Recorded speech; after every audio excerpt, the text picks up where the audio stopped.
खाना चाहिए।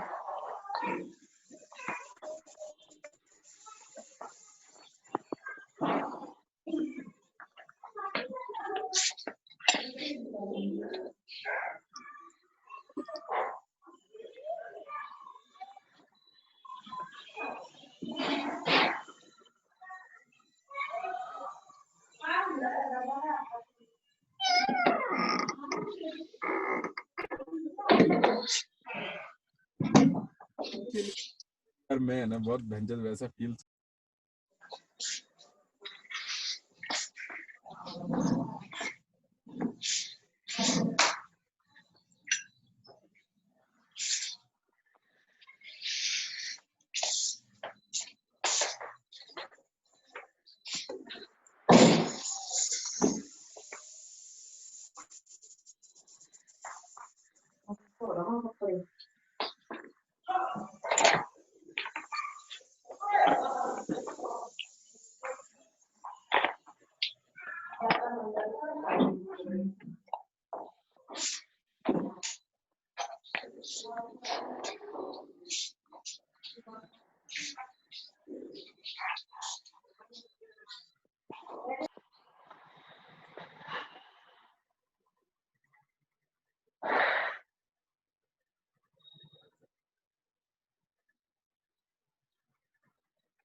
मयूरेश,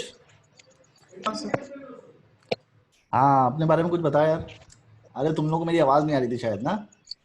आ रहे अच्छा आ रही है। अपने बारे में बताओ कुछ यार। आ रही सर। अभी अच्छा सर रिसेंटली मैंने बीफार्म ग्रेजुएशन कंप्लीट किया है। क्या क्या है कंप्लीट? बीफार्मेसी का ग्रेजुएशन। अच्छा अच्छा, तो फिल्म लाइन में कैसे आने का सोचा? तो अभी क्या कर रहे हो तो वैसे? बहुत दिन। हाँ अभी क्या कर रहे हो आजकल? अभी सर लॉकडाउन में अभी सर्टिफिकेट आने वाला है।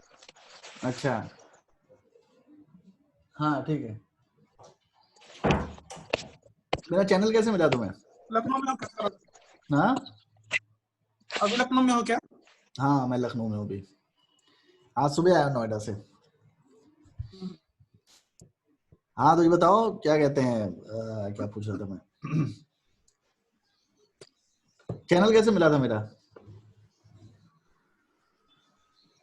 चैनल सर ऐसे ही सर्च कर रहा था एक बार यूट्यूब पे, हाँ एक 2 महीने पहले। अच्छा तो एक वीडियो देखा आपका, how to become assistant director. अच्छा, फिर बाद ब्लॉग में एक्टिव बना। रिकमेंडेशन आने लगे, फिर देखने लगा। यही ऐसे तो ही ट्रिक है, व्हाट्सएप यही तो ट्रिक है, एक वीडियो देख लो उसके बाद ग्रुप में रिकमेंडेशन ऐसे आना शुरू हो जाता है। बाद रिकमेंडेशन है। बाद में देखा तो आपने लगभग 450 वीडियो बनाई थी। अभी एक्चुअली बनाना 1 महीने आज से बना नहीं पाया मैं, क्योंकि मैंने आज AFT ही मैंने में आपकी ज्वाइन 2 कर वीडियो लिया। देखी वो अच्छा, अब हाउ मैं डू बनाना शुरू कर दूंगा। एक्चुअली मैं ना अपना वेबकैम जिस पे मैं शूट करता हूँ ना, वो मैं यहाँ भूल गया था एक्चुअली, गलती से घर पे लखनऊ में। तो मैं नोएडा ले नहीं गया था उसको, तो मैं वहां भी शूट नहीं कर पाया। वहां पे काफी खाली टाइम रहता है मेरे पास इंस्टीट्यूट में। लॉजिटेक अब वाला आगे से वेबकैम, बनाऊंगा। हाँ लॉजिटेक वाला वेबकैम। हाँ, लॉजिटेक का वेबकैम है, काफी अच्छा है। और नवनीत, अपने बारे में बताइए कुछ। की आवाज नहीं आ रही है? Hello hello. हाँ यार, आवाज नहीं आ रही, तुम्हारा खूबसूरत चेहरा दिख रहा है पर। हेलो। हेलो सफरजान। अरे नहीं भाई नवनीत, पता आवाज नहीं आ नहीं रही ये यार क्या तुम्हारी। नाम। सफरजान, अपने बारे में बताओ यार कुछ। बस भाई, एम आई ऑडिबल? हाँ हाँ ऑडिबल। अपने कैमरे ऑन कर लीजिए यार, ताकि फेस टू फेस बात हो। ओके, तो यार सफर नाम तो नाम पता नहीं कैसे आ गया। तो नाम तो मेरा कृष्ण मोटवाड़िया है। कृष्ण मोतवड़िया। या कृष्ण। कृष्ण, अच्छा या तो बेसिकली गुजरात से हूँ मैं अभी इस वक्त। अच्छा। तो क्या किया हुआ है पहले? तो बस अभी जो ग्रेजुएशन खत्म हुआ है कंप्यूटर साइंस में। अरे वाह, और बीटेक। या तो या नहीं, मैंने MCA किया है, अच्छा, master of MCA. Computer application. Hmm. हाँ, तो बस तो अभी जुलाई 2020 में खत्म हुआ। हाँ। तो लास्ट टाइम में जब था तो मैं सोच रहा था कि भाई चलो मुंबई जाएंगे, ट्राई करेंगे वहाँ पे। जॉब ले लेंगे, या जॉब ले लेंगे सॉफ्टवेयर की फील्ड में। हाँ, और मेरा मेन एम तो है स्क्रिप्ट राइटिंग में जाना। टीवी तो एक्टिंग। मैंने सोचा कि चलो सबके साथ सब करेंगे, दोनों सब करेंगे। लेकिन ये कोरोना का पंगा हो गया, तो अभी तो करते हैं। लेकिन अब सोच रहा हूँ कि ये सब कुछ खुल रहा है धीरे धीरे, हाँ। तो शायद रोकने का मौका मिलेगा। जॉब अप्लाई किया है मैंने सॉफ्टवेयर की इंडस्ट्रीज में। तो जॉब ऑफर्स के बारे में बात कर रही है, अगर सब कुछ ठीक रहा तो आई थिंक दिसंबर में शायद मूव होऊंगा मुंबई। और अर्णव, अपने बारे में बताओ कुछ। तू लेट गया एकदम मस्त एकदम है, आराम से लेट के बताऊंगा मैं। नहीं ठीक है ठीक है ठीक है। हाँ, मैं सूरत से हूँ सर, गुजरात। हाँ? सूरत गुजरात। अच्छा, तुम्हारा क्या सपना है? डायरेक्शन। बहुत बढ़िया। क्या किया इससे पहले? अभी मैं वर्कशॉप एक अटेंड करके आया हूँ सूरत में। अभी मैं शॉर्ट फिल्म बनाने वाला हूँ। हाँ। एंड एक सूरत का प्रोडक्शन हाउस है, उसमें अभी 10 शॉर्ट फिल्म आने वाले है उसकी। अच्छा, प्रिपरेशन चल रही है। चलो बहुत बढ़िया। अच्छा, कुछ पूछना तुम लोग? बहुत लोग मेरे को मैसेज कर रहे थे कमेंट सेक्शन में, इस पे भी, व्हाट्सएप पे सवाल पूछने हैं। कोई है सवाल तुम्हारे पास कि क्या कुछ करना है? तो मेरा तो तुम लोगों को पता ही है, तुम लोगों ने चैनल देखा ही है, 10 साल का एक्सपीरियंस। और अभी स्क्रीन राइटिंग पढ़ा रहा हूँ, तो डायरेक्शन से रिलेटेड, मुंबई स्ट्रगल से रिलेटेड कुछ पूछना हो, कैसे करना है, क्या करना है, कहाँ जाना है। सर मेरा एक सवाल था। तुम्हारा नाम क्या है यार? सर मेरा नाम अवतार धीमान है, मैं पंजाब से हूँ। अरे वाह। हाँ पूछो। सर जैसे कि हम डायरेक्शन में आते हैं मुंबई में, हाँ। तो शुरुआती दौर में हमें कोई प्रोड्यूसर कैसे मिलेगा अपनी फिल्म को प्रोड्यूस करने के लिए? शुरुआती क्या, आगे के दौर में प्रोड्यूसर ढूंढना सबसे मुश्किल काम है। अगर वो आसान होता ना तो फिर पिक्चर तो हर कोई बना रहा होता है। प्रोड्यूसर क्या है बेसिकली? प्रोड्यूसर कौन होता है? जी सर। अगर तुम अपने आप को एक प्रोडक्ट समझते हो, तुम्हारे पास एक फिल्म है, वो एक प्रोडक्ट है, तो प्रोड्यूसर वो आदमी है जो तुम्हारे पे पैसा लगाएगा। सो बेसिकली तुम उसको पिच कर रहे हो, तुम उसे ये बता रहे हो कि जो मैं चीज बनाने जाता हूँ वो बहुत इंपॉर्टेंट है, उसे बनना जरूरी है, और जो बनेगा तो उससे पैसा रिकवर होगा। So anyone who has money is your producer. और बेसिकली जो एक्चुअल डेफिनेशन है प्रोड्यूसर की वो होती नहीं है ऐसी। प्रोड्यूसर जो होता है, जैसे एकता कपूर है या टी सीरीज वाले हैं, जब उन्हें वो बोलते हैं कि हम प्रोड्यूसर हैं, तो बेसिकली वो अपना पैसा नहीं लगाते हैं, उनके पास इन्वेस्टर्स हैं जो पैसा लगाते हैं उसमें। खैर टेक्निकल डेफिनेशन में नहीं जाते हैं। बेसिकली व्हाट यू मीन इसकी, तुम्हें एक बंदा चाहिए जो पैसा लगाए, है ना? तो मैं तो बताता हूँ कि मैंने कैसे पहली फिल्म और सेकंड फिल्म के प्रोड्यूसर मिले थे मुझे। तो पहली फिल्म के लिए हमारे पास कोई सोर्स नहीं था, तुम लोगों के साथ ना, किसी को नहीं जानते हो, कुछ नहीं जानते हो, बट उसमें ऐसा नहीं है कि हम खाली बैठ जाओ, ठीक है? तो मैंने क्या किया, अपने फ्रेंड के साथ एक पोस्टर बनाया खुद का, अपने फ्रेंड के साथ एक फिल्म का, तब पिक्चर ही बनाई नहीं थी, बस नाम लिखा, क्रेडिट्स वेडिट्स फर्जी डाल दिए, पोस्टर बनाया, फिर उसमें अंदर जाके हमने बजट डिटेल्स डाल दी, स्टोरी के बारे में डाल दिया, तो ऐसा 6 पेज की हमने फाइल बनाई। और वो लेके मुझे याद है हम लोग बोरीवली से बैंड्रा तक जितनी भी दुकानें थी उन सब दुकानों के पास जाते थे कि हम फिल्म बनाना चाहते हैं, और हमने ऐसा एस्टिमेट लगाया था कि अगर हम 1,00,000 लोगों से 1,000 लोगों से 500 रुपए मांगते हैं और अगर वो हमें दे देते हैं तो हमारे पास इनफ पैसा हो जाएगा अपनी फिल्म बनाने के लिए।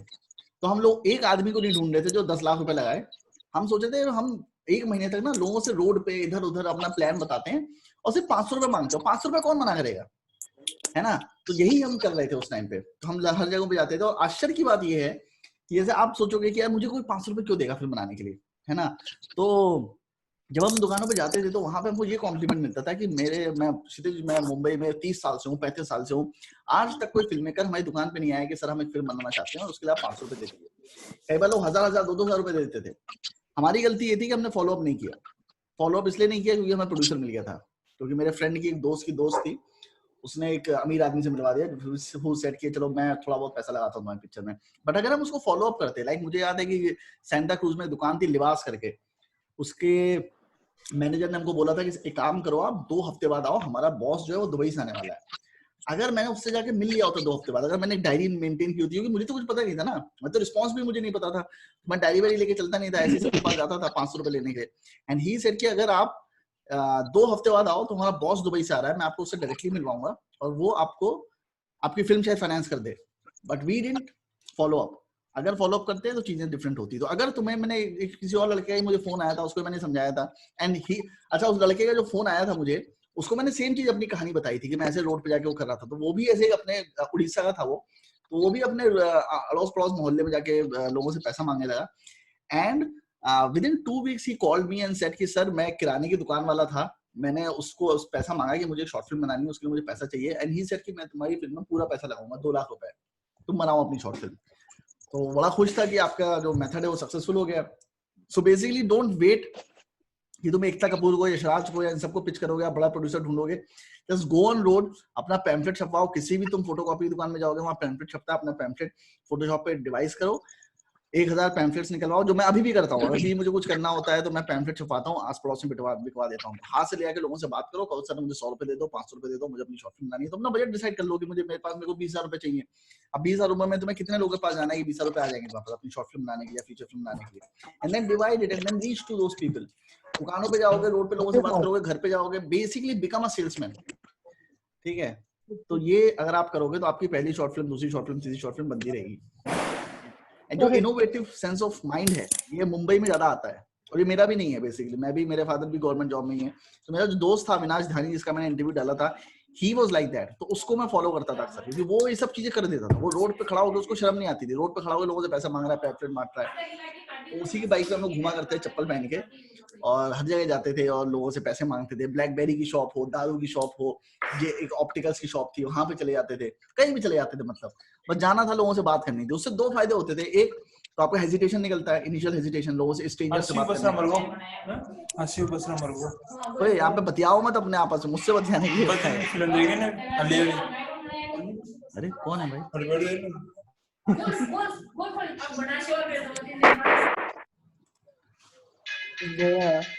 कौन है अपने में बात कर रहा है?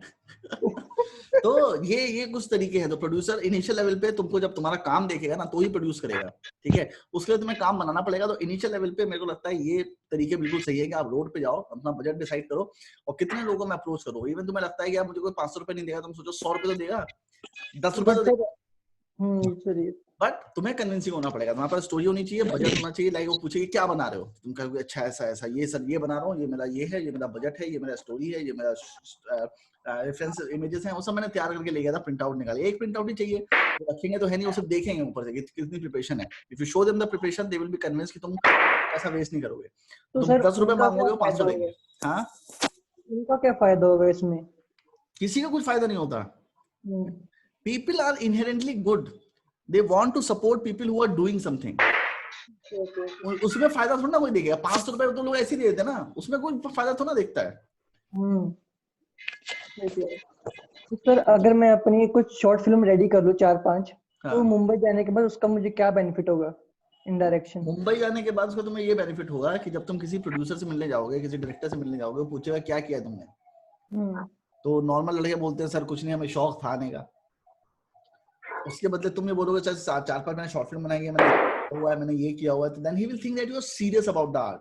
तुम सिर्फ मुंह उठा के चले नहीं आए हो, क्योंकि 99% पॉपुलेशन वहां मुंह उठा के चली आती है।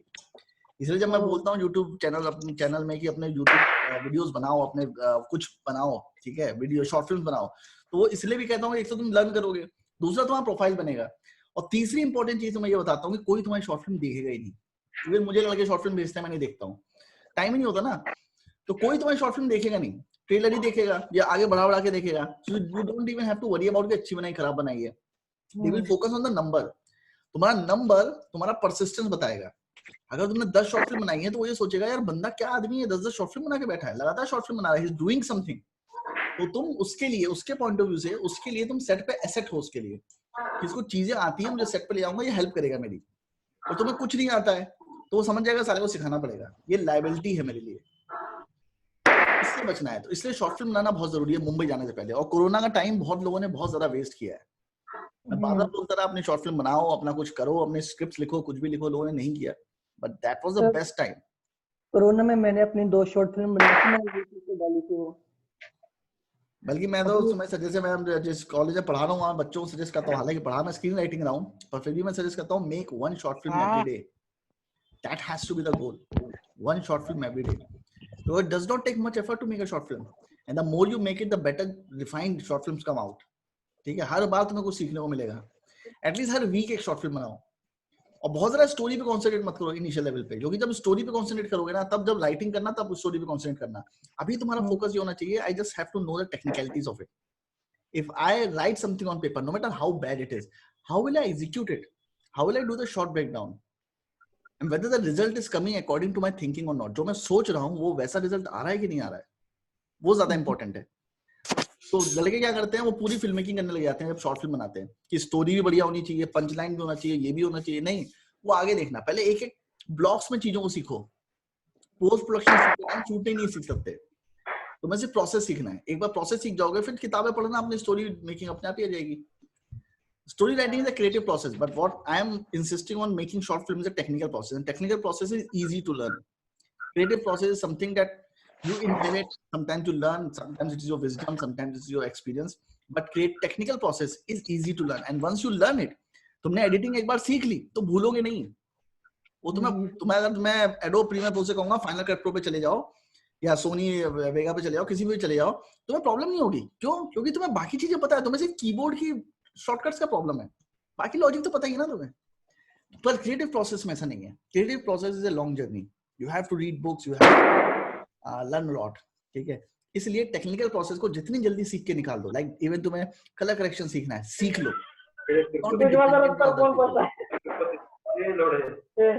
अबे कौन है यार ये बात करे जा रहा है? तो जाए को म्यूट करता हूं तब पता चलेगा। भैया जो भी बात कर रहा है, या तो आप चले जाओ या बाकी लोगों से बात करने तो थोड़ा सा पर्सनल बातें मत करो यहाँ पे। हाँ, मेरा जवाब मिल गया तुम्हें? जी सर। हाँ, कोई और सवाल पूछना चाहता है कुछ? जी सितेश भाई, मेरे पास बेसिकली 2 सवाल है।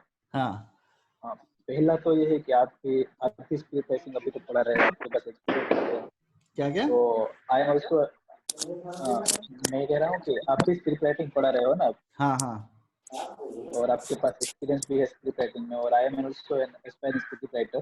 तो लर्न करने के लिए आप क्या सजेस्ट करोगे कि बुक्स पढ़नी चाहिए? स्क्रिप्ट तो मैं भी पढ़ रहा हूँ जो मूवीज बन चुकी है उसकी, लेकिन उसके अलावा आप कुछ अदर एलिमेंट्स तो रिफर करोगे बुक्स स्पेशली के कौन सी पढ़ने जाए? क्योंकि मैंने सेव द कैट पढ़ने की शुरुआत की थी।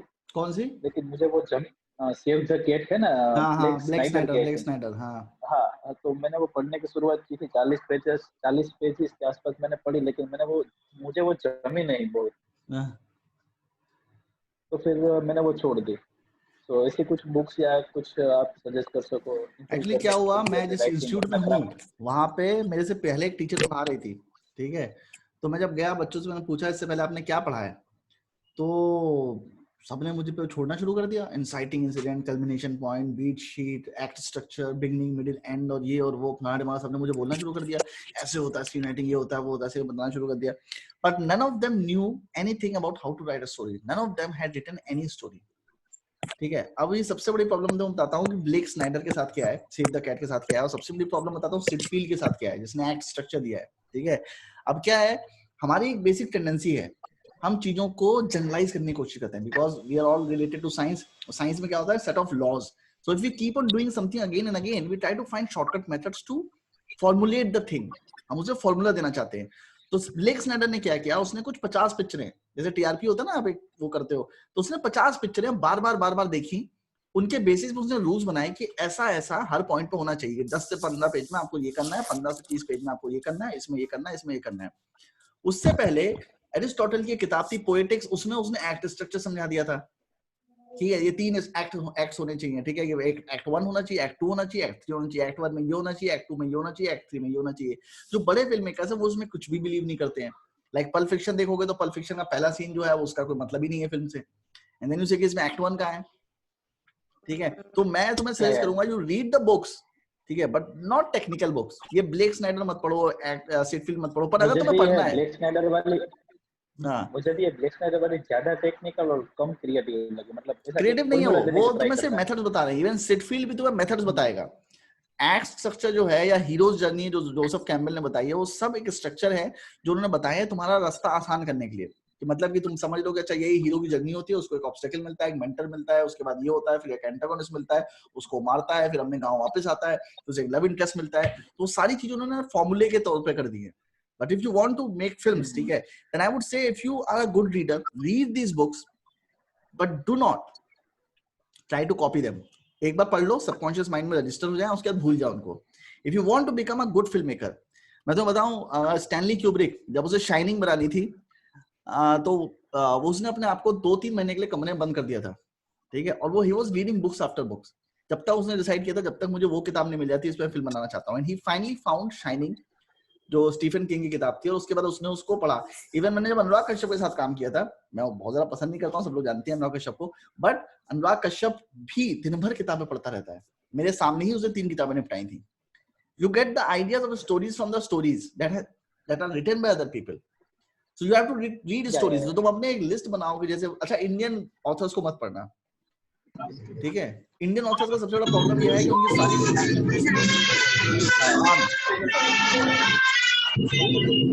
कौन है यार,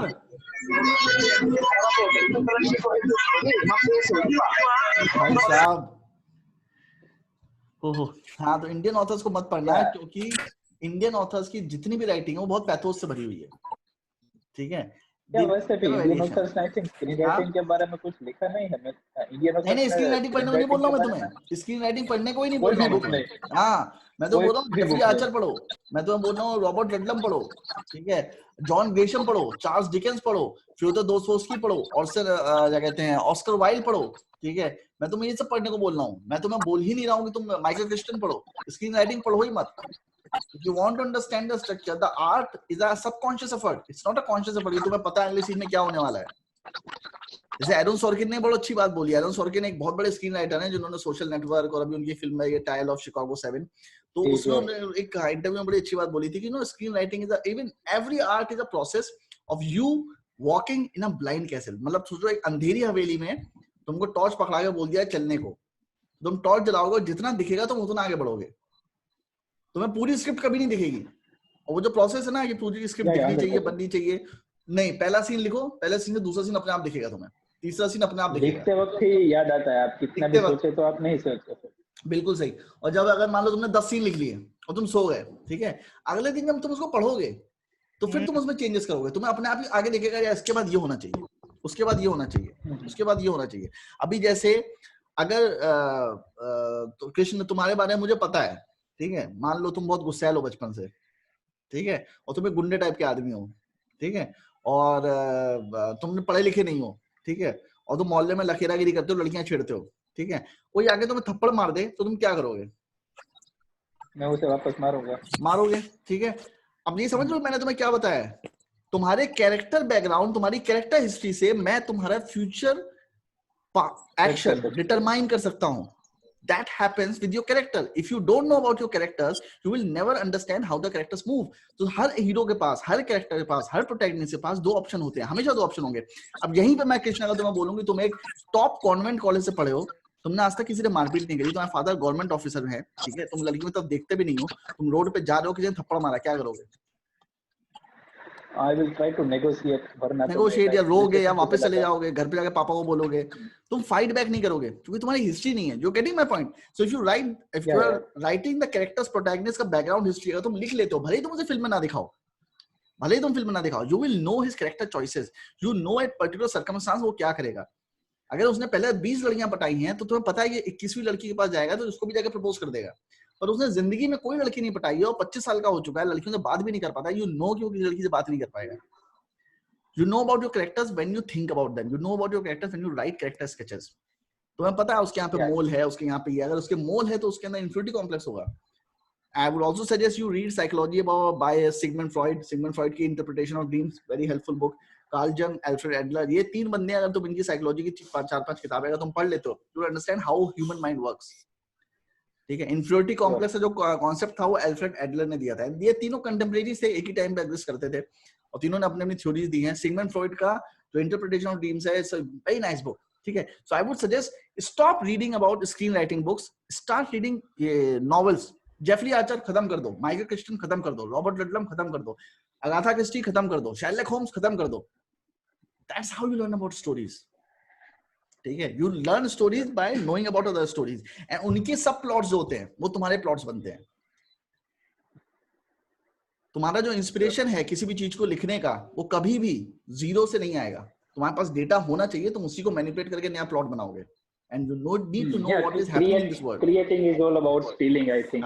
Create तो it's a जैसे हर्षद मेहता का स्कैम है, अभी कितना बढ़िया सीरीज बनाया उन्होंने, 3 साल लगे पर उसको लिखने में. आपने बहुत सारी चीजें देखी और it's very difficult to write such kind of web series. क्योंकि मैं लिखता हूँ, मुझे पता है उसको लिखना कितना मुश्किल है, क्योंकि उसमें इतने सारे कैरेक्टर्स हैं and you have to give space to every character, you have to tell your philosophy as well, you have to say all those things.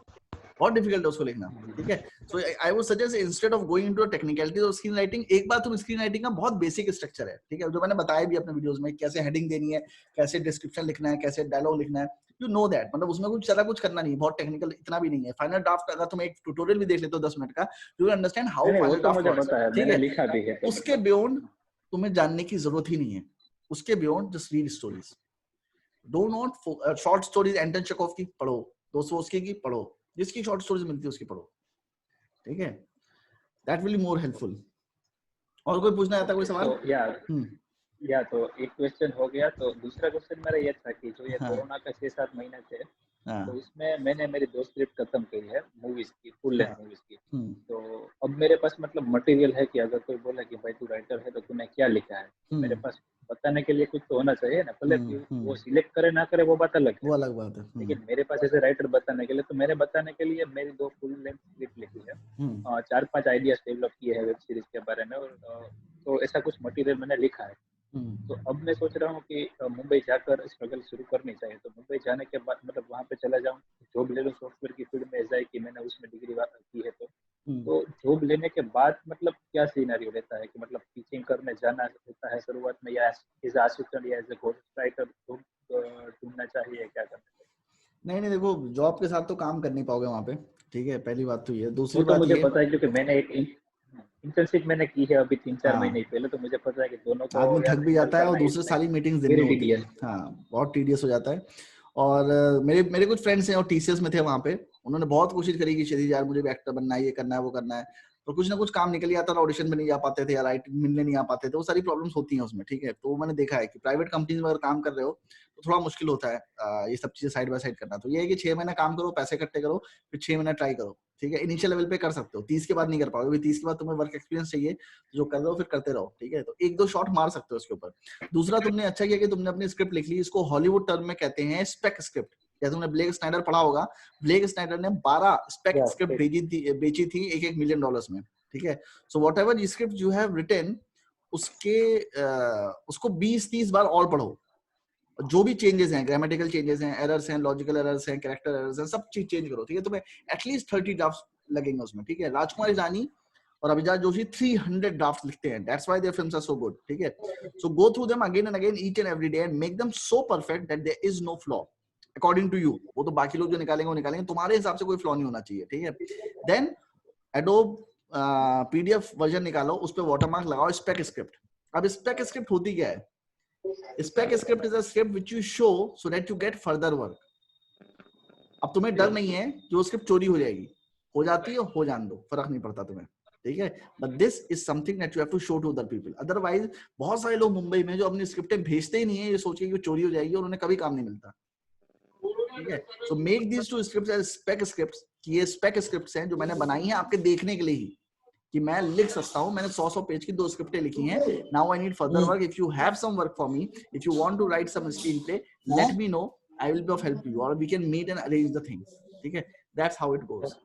Send it to every production house. क्योंकि अभी spec script के बारे में ये बिल्कुल दिमाग में मत डालना कि चोरी हो जाएगी, ये हो जाएगा, वो हो जाएगा. उस पर लिख दो स्पेक स्क्रिप्ट. और एक और चीज मुझे बताता हूँ, अगर तुमने अपना कार्ड नहीं बनवाया, राइटर्स कार्ड, तुम्हें हल्का डर है यार चोरी नहीं, SW का कार्ड आप भी गया है, मैंने बनवा लिया. और नहीं, इन केस जिन्होंने नहीं बनवाया उनको बता देता हूँ. ठीक है, तो ऊपर कॉपीराइट, अपना नाम, एड जो भी तुम स्टेट में हो उसके high court under intellectual property rights करके तुम लिख दोगे तो किसी की हिम्मत नहीं होगी उसको टच करने की.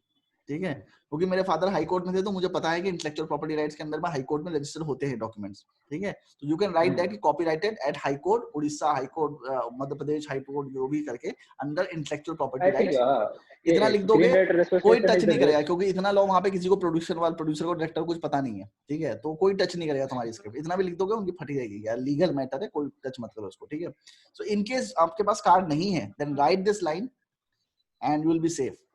ठीक है, always send your screen play on mail, no WhatsApp. Mail में आपका एक रिकॉर्ड रहता है कि आपने इस बंदे को इस टाइम पे भेजी थी.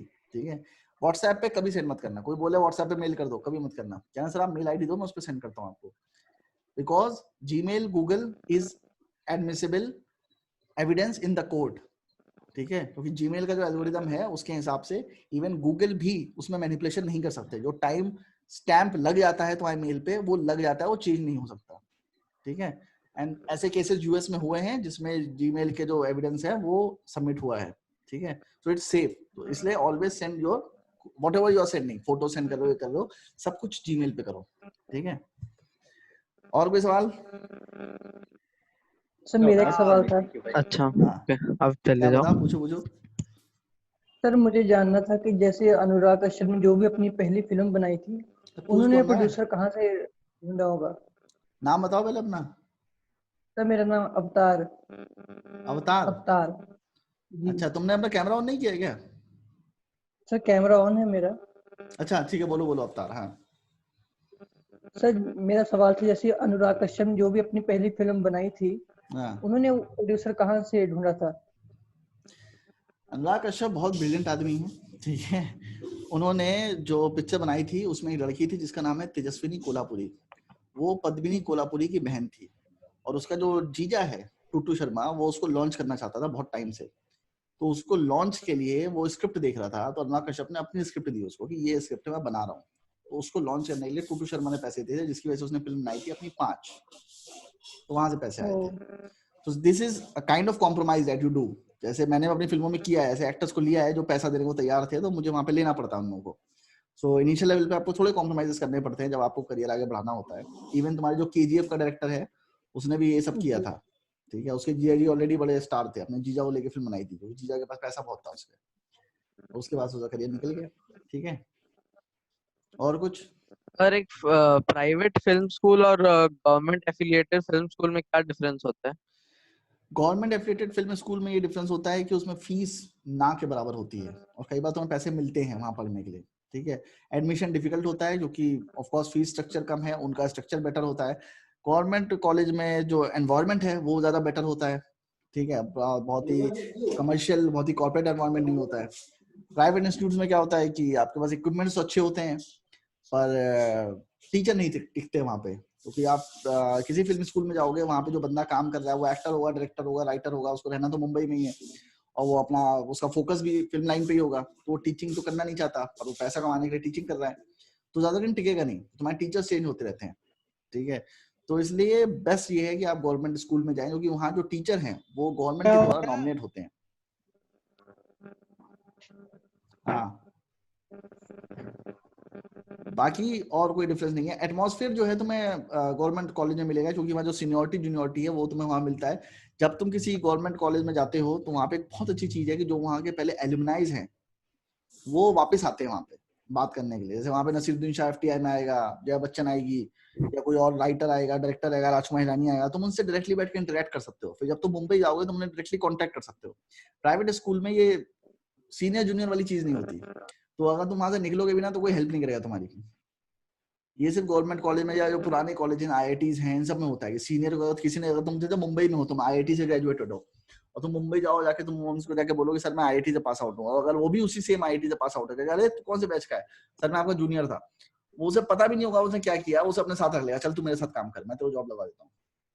ये जो एक फैमिलियरिटी है इंस्टीट्यूट से जो कनेक्ट होती है, ये प्राइवेट इंस्टीट्यूट से मिसिंग है। ठीक है, और ये यही सबसे ज्यादा इंपॉर्टेंट है। मुंबई में FTI के बच्चों को इसलिए ज्यादा काम मिलता है, इसलिए नहीं क्योंकि टैलेंट बहुत है, नॉलेज बहुत है, इसलिए मिलता है क्योंकि ऑलरेडी जो FTI वाले होते हैं वो FTI वालों को ज्यादा काम देते हैं। ठीक है, और कोई सवाल?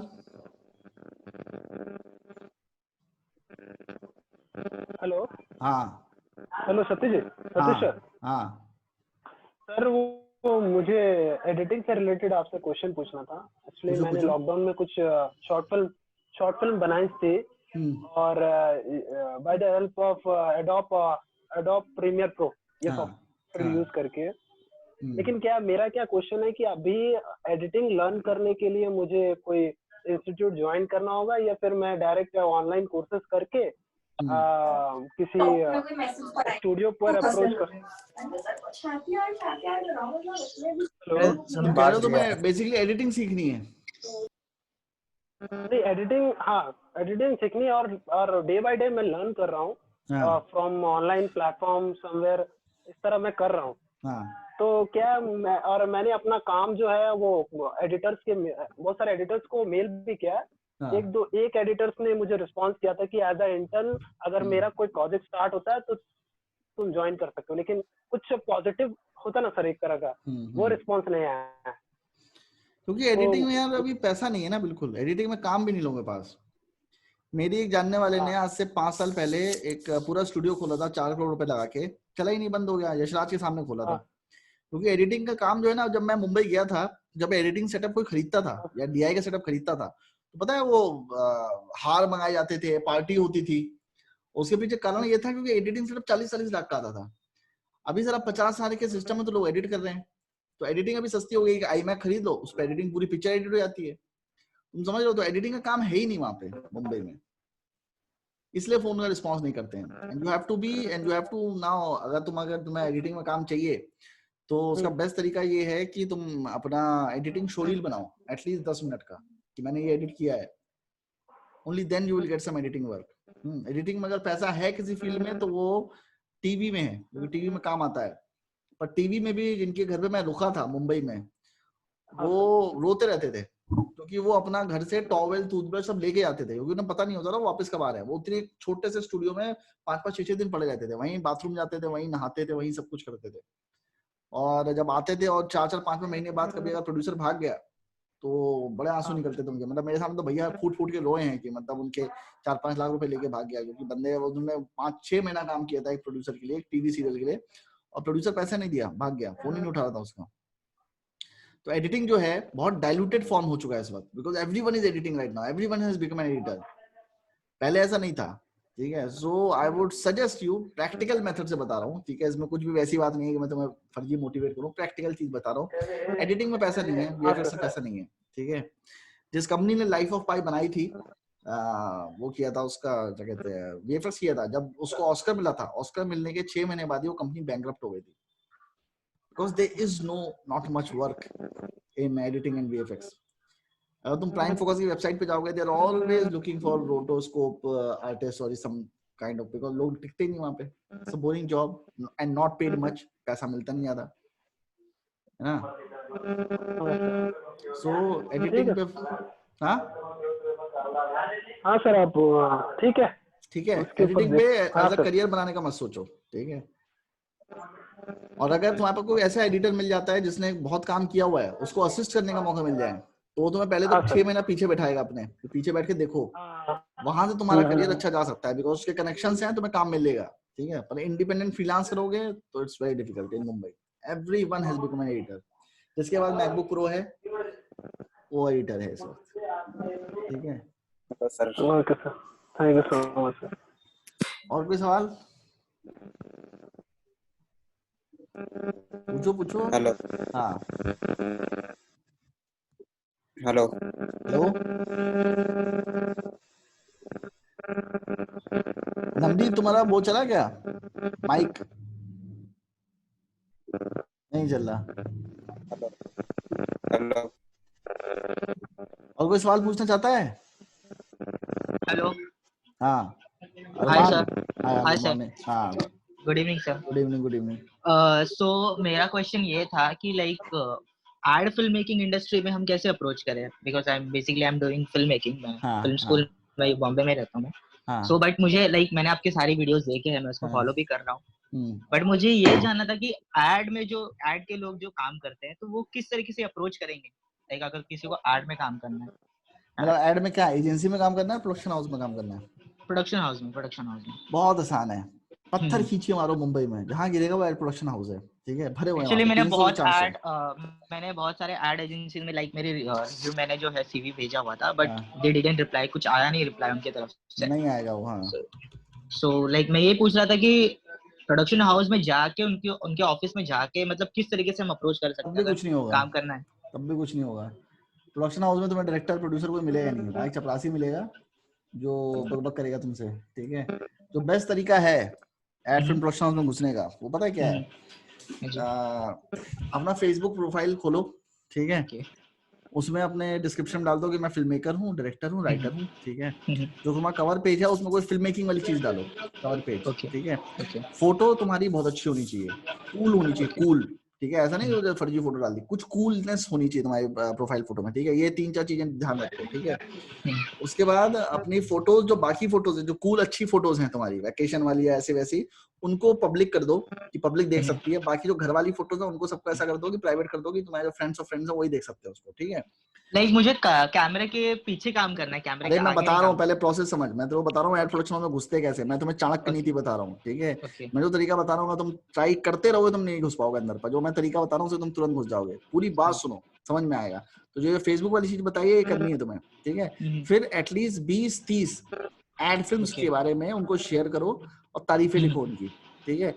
और फेसबुक पेजेस में जाके जितने film production ad film production houses हैं उनके पेजेस लाइक करो, ताकि तुम्हें अपडेट्स मिलते रहे कौन सी जगह पे क्या शूट हो रहा है, ठीक है। एड फिल्म प्रोडक्शन हाउसेस की खासियत है कि वो अपने आप को खुद को प्रमोट करते हैं। तो वो क्या करते हैं, ऊपर से लेके जितने तक उन लोग क्रू ने काम किया है, एड डायरेक्टर है, एडिटर है, कॉस्ट्यूम डिजाइनर है, सबकी लिस्ट बताते हैं, अपने में डालते हैं, क्रेडिट्स डालते हैं, क्योंकि और कोई क्रेडिट आता नहीं है, ठीक है। तो फेसबुक पेज पे डालते हो। उसमें जब भी तुम्हें कोई डायरेक्टर का लिंक दिखे, क्योंकि नॉर्मली लिंक्स डेड होते हैं, पर जहां भी तुम्हें डायरेक्टर दिखे या प्रोड्यूसर दिखे उनको ऐड करना शुरू कर दो, ठीक है। 2-3 महीने का प्रोसेस है तुम्हारे प्रोफाइल में। जैसे मैंने तो बताया, तुम प्रोफाइल अच्छी कर लेते हो, खूबसूरत कर लेते हो, कूल वाली कर लेते हो, तो वो तुम्हें ऐड कर लेंगे, ठीक है। और 3-4 महीने बाद जब तुम्हारे 20-30-40 एड फिल्म डायरेक्टर ऐड हो जाएं, फिर उनको मैसेज करना शुरू करो। सेकंड स्टेज चालू होती है, अब आप उनको मैसेज करना शुरू करिए, ठीक है। अब एक मैसेज का वो रिप्लाई नहीं करेंगे, ये जान लो। 2 मैसेज का रिप्लाई नहीं करेंगे, 4 मैसेज का रिप्लाई नहीं करेंगे। तुम समझ के चलो कि तुम्हें 100 मैसेज करने हैं उनको अगले 6 महीने के अंदर। राज कौशल ने 6 महीने बाद मेरे एक मैसेज का रिप्लाई किया था। मैं उसको मैसेज रोज करता था, 6 महीने बाद रिप्लाई किया उसने मेरा, ठीक है। तो ये तुम फिर अगर तुम डायरेक्टली और प्रोड्यूसर और डायरेक्टर से डायरेक्टली बात करते रहोगे, सर मैंने ऐसा है, मुझे आपके साथ काम करना है, मैं आपका बड़ा फैन हूँ। अब फैन कैसे हो गए? जिस भी प्रोडक्शन हाउस के डायरेक्टर को तुम अप्रोच कर रहे हो, एक्सपीरियंस मैटर करता है इस चीज के लिए? नहीं, बकचोदी मैटर करती है। तुम कितना अच्छा बोलते हो, तुम कितना अच्छे लिखते हो, तुम्हारी ग्रामर कैसी है, ये मैटर करता है, ठीक है। एक्सपीरियंस नहीं। वो हर आदमी मुंबई में एक्सपीरियंस नहीं देखता है, तुम्हारा एंथुजियाज्म देखता है, वो तुम्हारा पैशन देखता है, तुम कैसे बातें करते हो, तुम कितने पैशनेट हो उसको लेके, और तुम सेट पे कितना एंटरटेन करोगे। आलोक का एक इंटरव्यू पड़ा हुआ है, जो एड फिल्म प्रोडक्शन हाउस में असिस्टेंट डायरेक्टर है, वो देखना पूरा। वो बताता है कई बार हम ऐसे बंदे को ले लेते हैं जो कुछ नहीं आता, हमें पता है सेट पे कुछ नहीं करेगा, पर इसलिए ले लेते हैं क्योंकि सलाह पता है कि सेट पे मजे कराएगा, क्योंकि बोलता बहुत अच्छा है।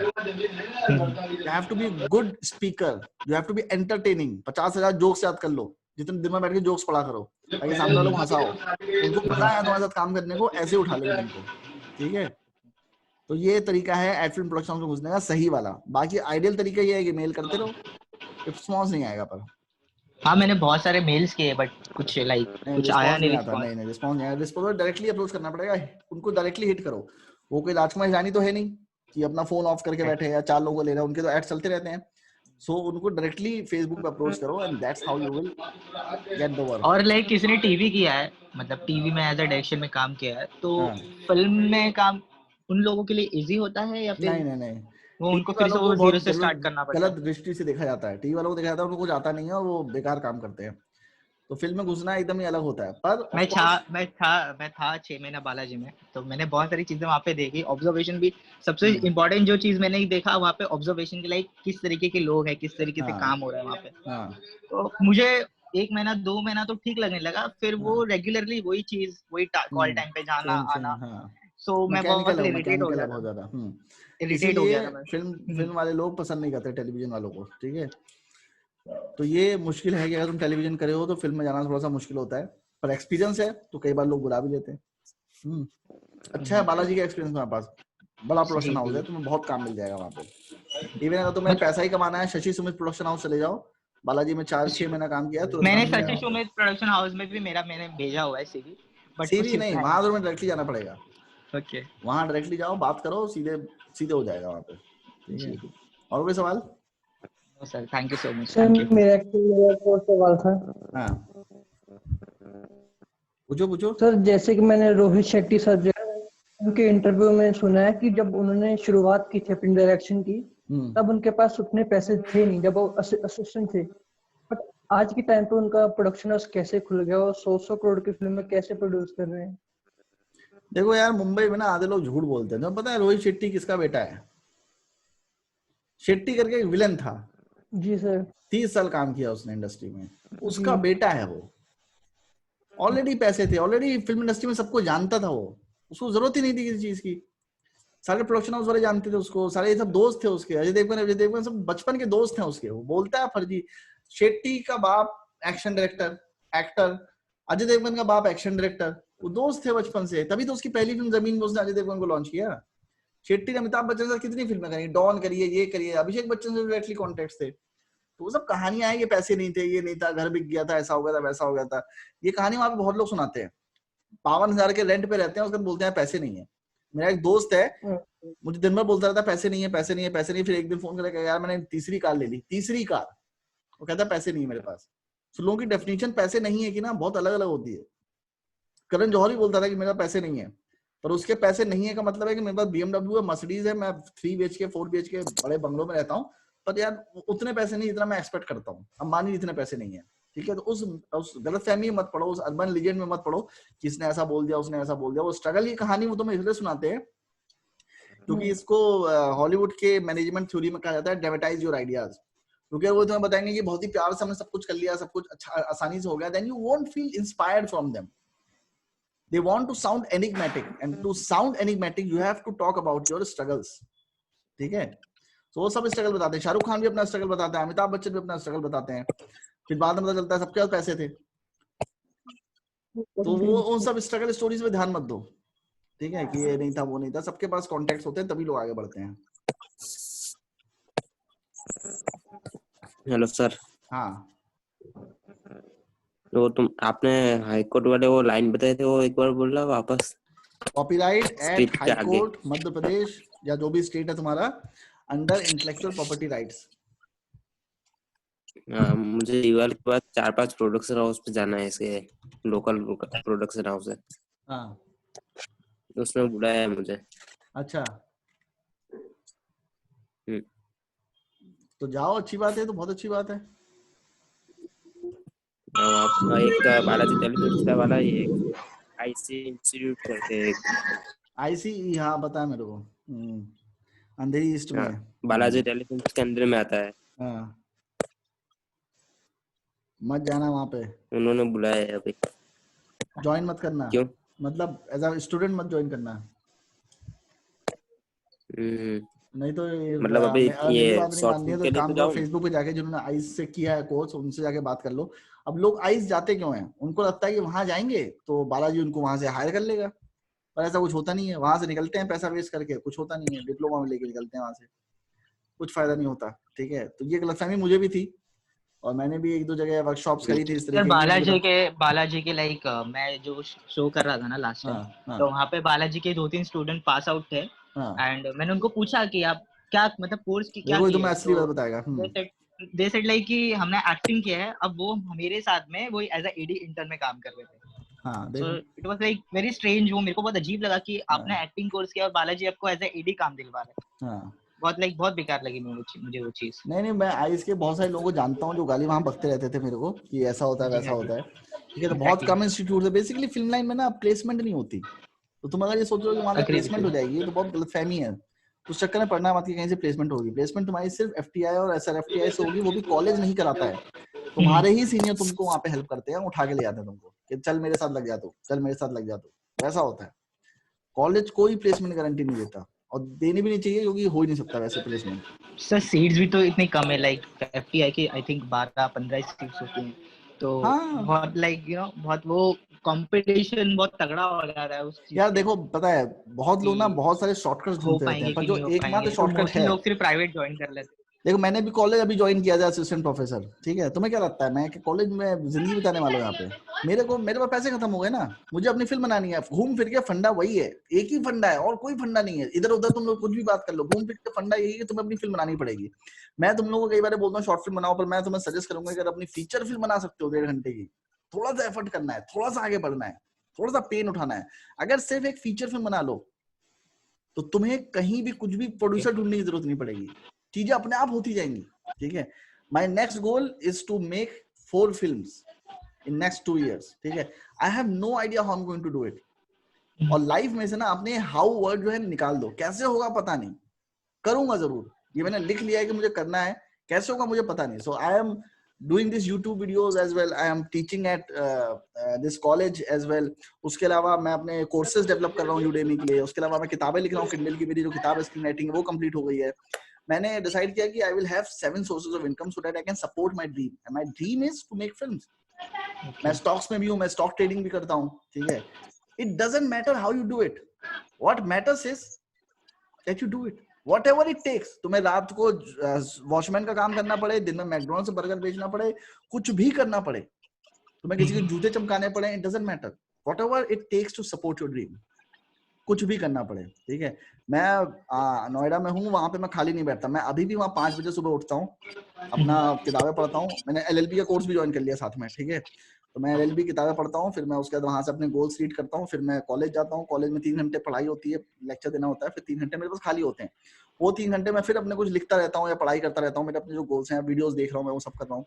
वो क्या, वापस आके फिर मैं टहलता हूँ अपने जिस सोसाइटी में रहता हूँ, फिर वापस आके फिर मैं काम करने लगता हूँ, फिर 11 बजे तक काम करता रहता हूँ, फिर मैं वो करता हूँ। बाकी जो मेरे साथ के लोग हैं वो अपना एंजॉय करते हैं, ये करते हैं। I am focusing on this, क्योंकि मैं AFT में बिल्कुल भी ये प्लान लेके नहीं गया हूँ कि मेरे को वहाँ 10 साल बिताने हैं या 20 साल बिताने हैं। मेरा सिर्फ एक गोल है कि I don't have enough money to make my film, I want to make my film. So इस बीच मुझे वो टाइम भी मिल रहा है कि मैं अपना स्क्रीन पे लिखूं और उसको रिवाइज करूं। क्योंकि एक और चीज जो मैंने ओवर द टाइम फील करी है अपने बारे में is that I get very excited about the things that I do, the projects that I do. तो मैं क्या करता हूँ, स्क्रिप्ट लिखी and I get excited and start executing it. ठीक है, तो this time I have decided I won't make my film till I read it 100 times. Reading 100 times, I will make so many changes. I will make it nearly flawless according to me. अच्छा, इसमें अब कुछ problem नहीं है। Imagine this: if you write a script and you read it 100 times, I'm not talking about drafting. I'm saying this subconscious work. सिर्फ 100 times read कर लो, मुझे पूरी स्क्रिप्ट पता होगी। मैं रात में सो भी रहूंगा, मुझे चेंजेस पता होंगे। लाइक जितने बार हम रीड करते रहेंगे कुछ ना कुछ और इम्प्रोवाइजेशन चेंज होता है, हाँ, चेंज होता है। We know more about our script. That's what I have decided. तो मैंने तुम लोगों को टास्क शीट बताई थी ना, that has helped me a lot. वो टास्क शीट मैं अपने पास रखता हूँ। मैं नोएडा जाने से पहले पूरी बना के गया था, अपने गोल्स, अपने अफर्मेशंस, मुझे दिल्ली में क्या करना है, स्टेप वाइज सारे प्लान। राइटिंग के लिए बुक्स पढ़ना जरूरी है क्या? बिल्कुल जरूरी है। Writing is 80% reading and 20% writing. If you don't read, you can't right. ठीक है, राइटिंग के लिए जो सबसे इंपॉर्टेंट चीज है वो एक तो रीडिंग है, दूसरी डिसिप्लिन है। ठीक है, a lot of people wait for the inspiration to come, That is the biggest problem. There is no such thing as inspiration. ठीक है, you just get up in the morning, coffee बनाओ, चाय बनाओ और 2 घंटे लिखते रहो लगातार. I don't wait for inspiration. मैं दिन भर लिखता रहता हूँ. मैंने एक पैड बनाया हुआ है, डायरी बनाई हुई है, उसमें मैं लिखता रहता हूँ कुछ ना कुछ.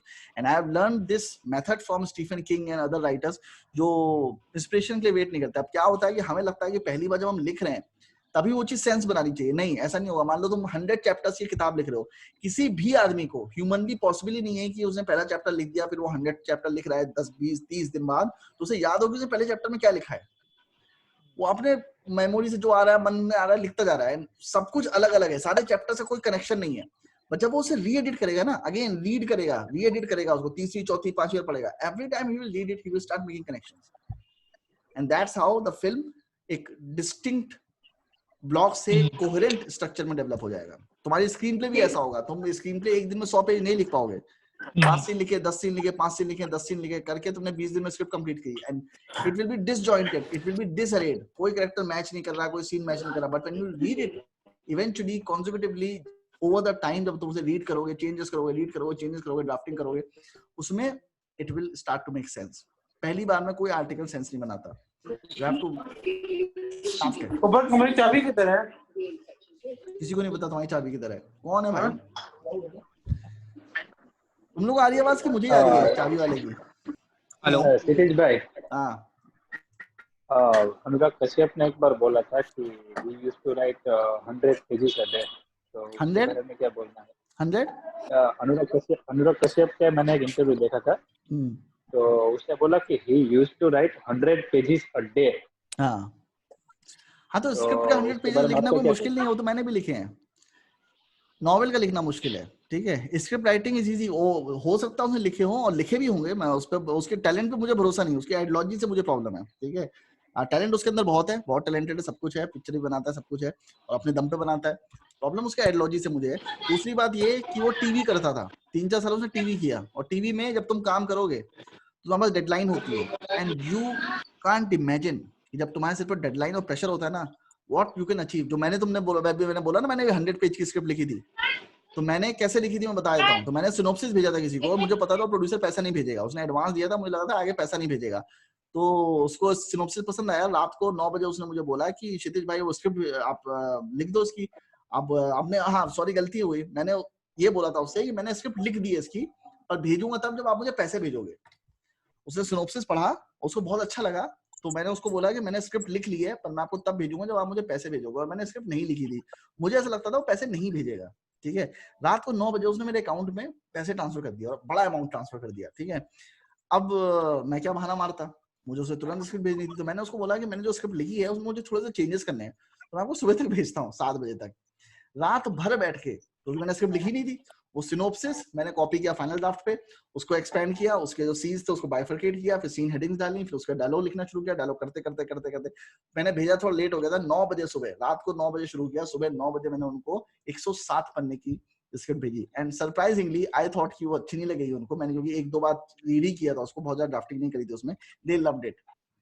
तो मैंने कहा चलो अच्छा है, मेहनत सफल हो गई. So given pressure human beings are capable of doing anything.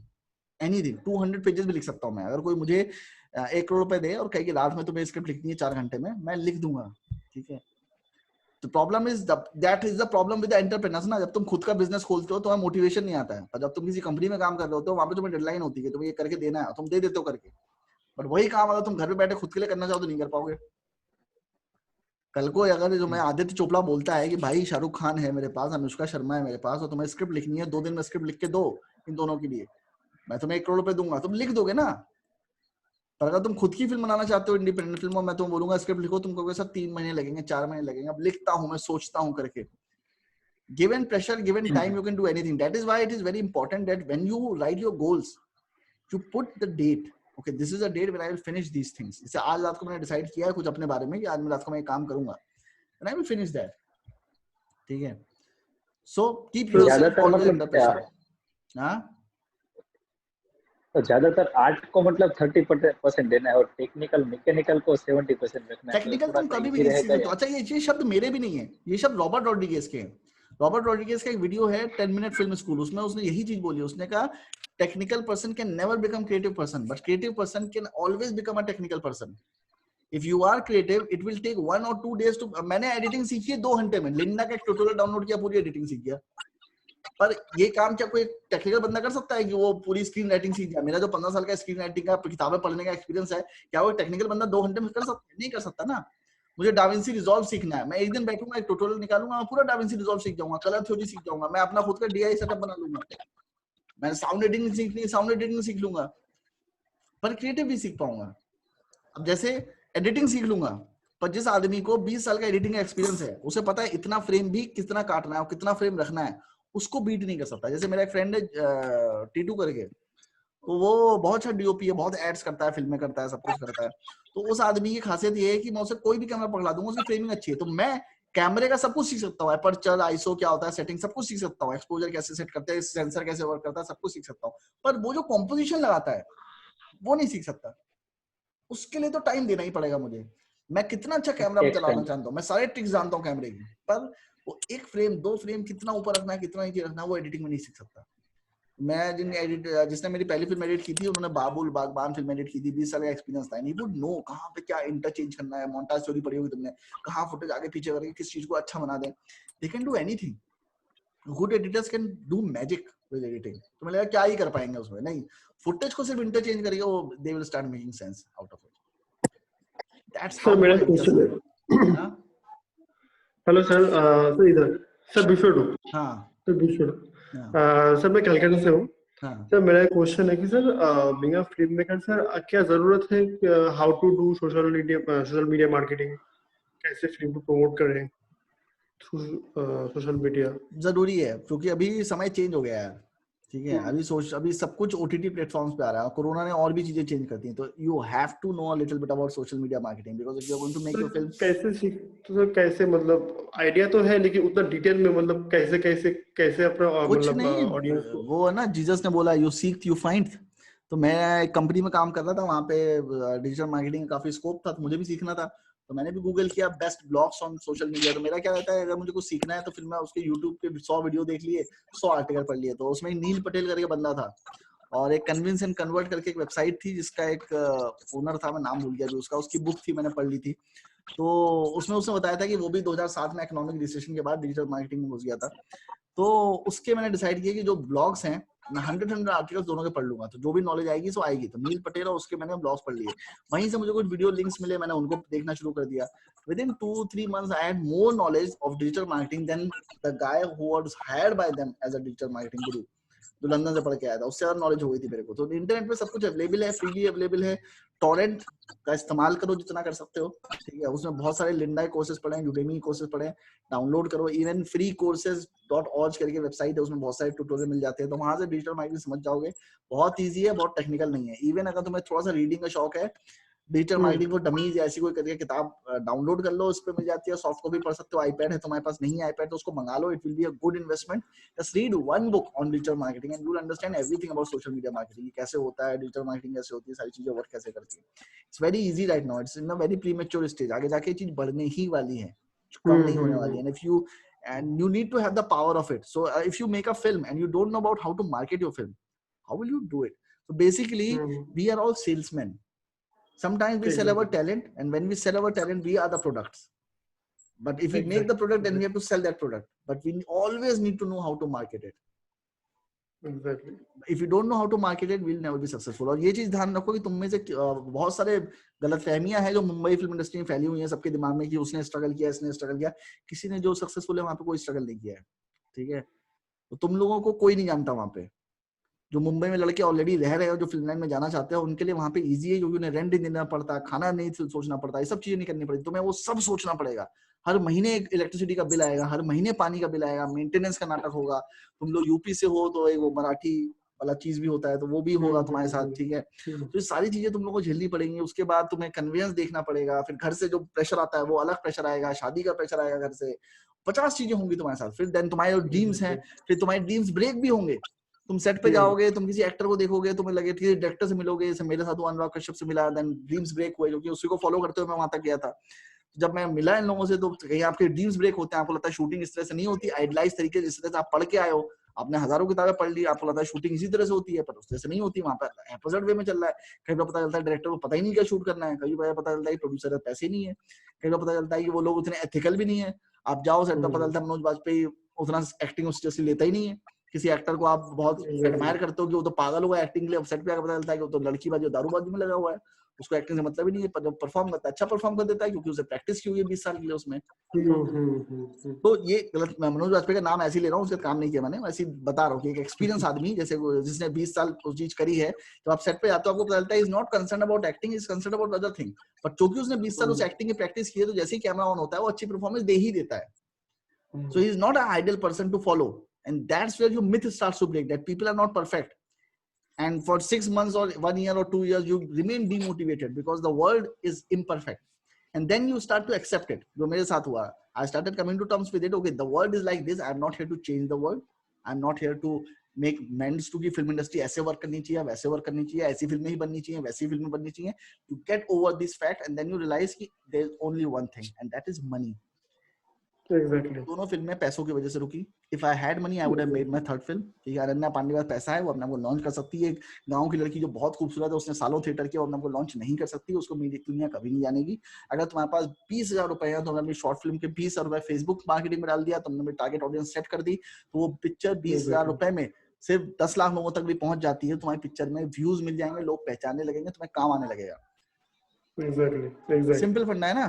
तुमसे अब जैसे मेरी अभी सैलरी आएगी यहाँ से, ठीक है, तो I have decided that I will put this much amount of money in the digital marketing and promoting myself so that I get the producers eventually, and whatever I am going to make videos, books and all everything that I am going to write, I am going to invest in my branding. Okay, I will invest the money in the branding so that people know about me. So later when I think about making my film, सोचो पहले से audience होगी ना. अभी जैसे मेरे subscribers हैं, ठीक है, कुछ लोग तो हैं, तो ये लोग तो मेरी फिल्म देखेंगे ही. क्षितिज भाई से डिस्कस करेंगे, गाली भी दे सकते हो कि अच्छी नहीं बनाई है करके, पर देखेंगे जरूर. गाली बकेंगे या तारीफ करेंगे, जो भी करेंगे, देखेंगे, शेयर भी करेंगे. हाँ, नहीं अगर नहीं अच्छी लगेगी तो बोल भी देंगे, पर एक चीज का तो कंफर्म है ना कि देखेंगे जरूर, कि भाई लोग हैं मतलब देखेंगे जरूर. ठीक है, तो ये एक कंफर्मेशन है मेरे साथ. ये कंफर्मेशन अगर बढ़ जाए, अगर मैं फेसबुक पे ही सिर्फ मार्केटिंग करता हूँ. एक कंपनी है, फिर से नाम भूल गया मैं उसका, गैरी वेनरचुक का एक लेक्चर है, उसने कंपनी की बात की थी, and that company is as big as eBay. 2 billion का ट्रांजैक्शन है उसका, and that company only invest in Facebook marketing. वो कहीं और मार्केट ही नहीं करते. उनका जितना एडवर्टाइजिंग मार्केटिंग का बजट है, it all goes on Facebook. So if you just pick Facebook, not Instagram, not Twitter, not YouTube, just pick Facebook and promote yourself on Facebook. You will reach a lot of people for your short films. अगर तुम्हारी short film है, तुम्हें लगता है तुमने अच्छी बनाई है, put it on Facebook, put 5,000 rupees into it and make it reach to a lot of people. ठीक है, so learn a little bit about digital marketing. It will help you. और कुछ नहीं लगेगा, तुम्हें सिर्फ 15 दिन देने हैं. If you can't devote 15 days to learn a new thing, you're just wasting your time. Corona में सीख लेना चाहिए था. मैंने कोरोना में डिजिटल मार्केटिंग तो सीखी थोड़ी बहुत और बढ़ा ली. लेकिन सीखना है, लेकिन सर क्या है कि इतना सारा प्लेटफॉर्म है ना, तो थोड़ा क्या है कि फेसबुक में मतलब तो जो एज क्राइटेरिया है कि कौन सा एज का बंदा कौन सा प्लेटफॉर्म ज्यादा यूज करता है, वो बकवास है. वो बकवास है. वो एक और बंदा है ग्रैंट कार्डोन करके, ठीक है, उसकी एक बुक है 10x मेथड. उसने बड़ी अच्छी बात बोली. उसने क्या किया, वो रिच आदमी है, ठीक है, उसने एक डिजिटल मार्केटिंग टीम हायर करी.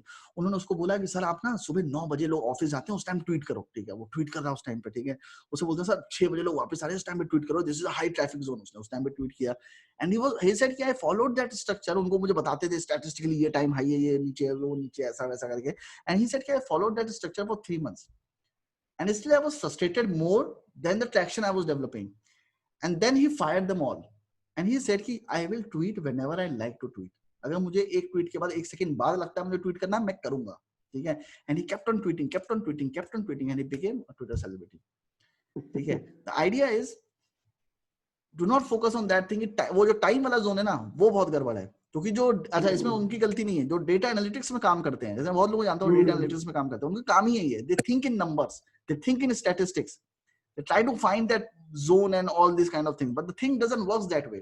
मेरे कुछ वीडियोस हैं जो लोग होता है ना कि वायरल हुआ वीडियो. मेरे कुछ वीडियो मैंने पहले बना दिए थे, आज मैंने खुद देखता हूँ, मुझे एम्बैरेसमेंट होता है क्या बना दिया था मैंने. वो आज चल रहे हैं. व्लॉग 81 करके है, वो आज लोग ज्यादा देख रहे हैं. उस टाइम किसी ने नहीं देखा था, आज देख रहे हैं. ठीक है, सो मैं अपने चैनल को पेड़ की तरह सोचता हूँ. आज मैं कुछ डाल रहा हूँ, वो ग्रो करेगा 1 महीने, 1 साल, 2 साल बाद. ठीक है, sometimes things didn't work according to the way this specialist से. So don't worry about that. But जो उसमें Facebook में एक चीज है या YouTube में Google Analytics पे एक चीज है जिसे कहते हैं रीजन और एज सेलेक्ट करना, that is important. किस टाइम पे अपलोड करना है, that is not important. What is important is किसको तुम टारगेट ऑडियंस क्या, target audience is the most important thing in any business, whether you are making a product, whether you are making a film, whether you are doing anything. Target audience is the key. Remember that. बाकी और कुछ important नहीं इसमें. Hello sir. Okay, thank you. Hello. एक short film में अगर किसी की पोएम रखनी हो तो उसकी परमिशन लेनी पड़ेगी, कॉपीराइट जैसा कुछ? हाँ लेनी पड़ेगी. नहीं देता तो शॉर्ट फिल्म में डाल ही सकते हो, Vimeo पे अपलोड कर देना, Vimeo तो प्रोफाइल बन जाएगी. मैंने लासा फोर्ट में सारेगामा से गुलजार का एक कोट उठाया था, कॉपीराइट इशू हो गया था, उस पे आ गया था सीधे, घूमता फिरता मेरे ऊपर कॉपीराइट का. तो मत यूज करो तो बेटर है, पर अगर यूज करते भी हो तो इतना फर्क नहीं पड़ता शॉर्ट फिल्म में. बिकॉज एक और चीज बताता हूँ, इनिशियल लेवल पे जब अपनी शॉर्ट फिल्म बना रहे हो, focus only on short film. भाड़ बजाय कॉपीराइट वाली थिंग यूट्यूब पे मत डालो, डेली मोशन पे डालो, पर don't compromise with your views. अगर तुम्हें लगता है गुलजार की आवाज आनी चाहिए, of course you can't hire Gulzar, Gulzar तुमसे बहुत पैसा लेगा, ठीक है, नहीं कर सकते ना, but don't compromise with creativity. Do not go into this ethics moral zone कि अरे मैं कॉपीराइट लूंगा कैसे ले लूं, घंटा खर्च नहीं पड़ता. तुम्हें गुलजार की वॉइस चाहिए, उठा लो, यूट्यूब पे पड़ी हुई है. तुम्हें हरिवंश राय बच्चन की आवाज चाहिए, ले लो. अमिताभ बच्चन की वॉइस चाहिए, अगर तुम्हें कट मिलता है लगा लो, ठीक है. बिकॉज वर्ड्स सिर्फ उनके वर्ड्स भी मैं आगे पीछे कर लिए हैं उसमें. नहीं वो पकड़ लेंगे, उतना पकड़ लेते हो, ठीक है, उतना सॉफ्टवेयर है उनके पास. कहने का मतलब ये है कि अपनी आर्ट से कॉम्प्रोमाइज मत करना है, क्योंकि अल्टीमेटली तुम्हारी target audience all over India की पब्लिक नहीं होगी. अगर तुम लोग फिल्म मेकर बनना चाहते हो, तुम लोग यूट्यूबर बनना चाहते हो अलग बात है, बट अगर फिल्म मेकर बनना चाहते हो, तुम्हारी टारगेट ऑडियंस क्या है, प्रोड्यूसर.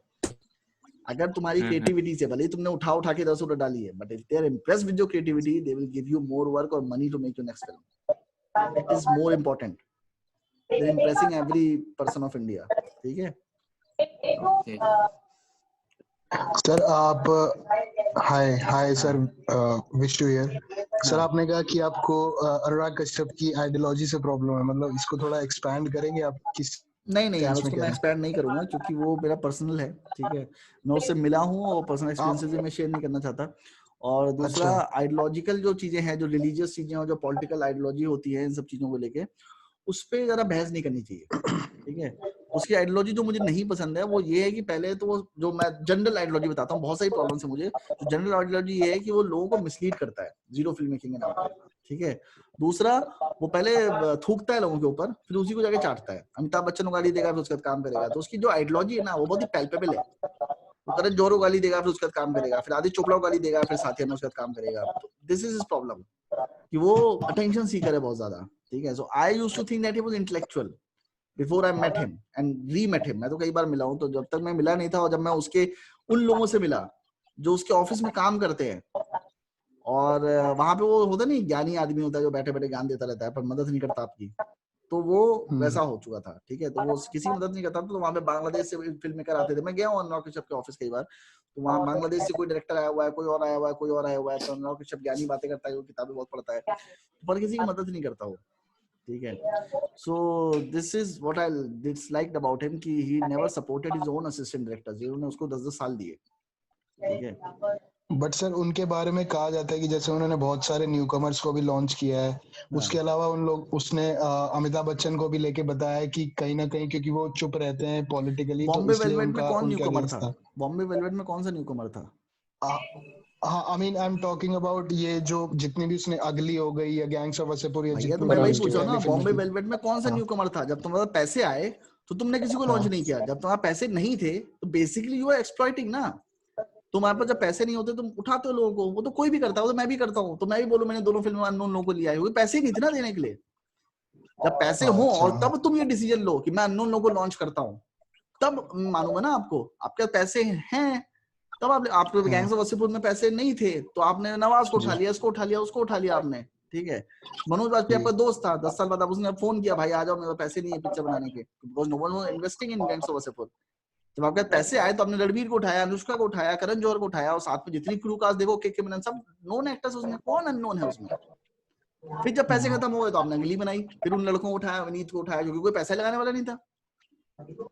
सर एक चीज और थी कि जैसे मैंने आपके काफी ब्लॉग्स वगैरह देखे हैं, इससे मतलब बहुत ऐसे आइडिया होता है कि आप उस सेंस में काफी सेंसिबल हैं और काफी मतलब रैशनल तरीके से अपना पॉइंट ऑफ व्यू प्रूव करते हैं। तो कहीं ना कहीं इससे मेरे को, मेरे जैसे लोगों को जो अभी दिल्ली में है, उन लोगों को कहीं ना कहीं ये चीज भी लगता है कि आप जैसा बंदा जो एक रैशनल इंसान है, उसको भी फिल्म इंडस्ट्री में इस लेवल का स्ट्रगल करना पड़ रहा है। तो कहीं ना कहीं अगर कल को मेरे जैसा बंदा आता है जो मैं कहीं ना कहीं आपके पॉइंट ऑफ व्यू को सपोर्ट भी करता हूँ, तो शायद हमें भी मैसिव लेवल का स्ट्रगल देखना पड़ेगा। इस चीज के लिए हम तैयार हैं। नहीं, ऐसा नहीं है। मेरे जो चुतियापे हैं वो मेरे पर्सनल चुतियापे हैं, ठीक है।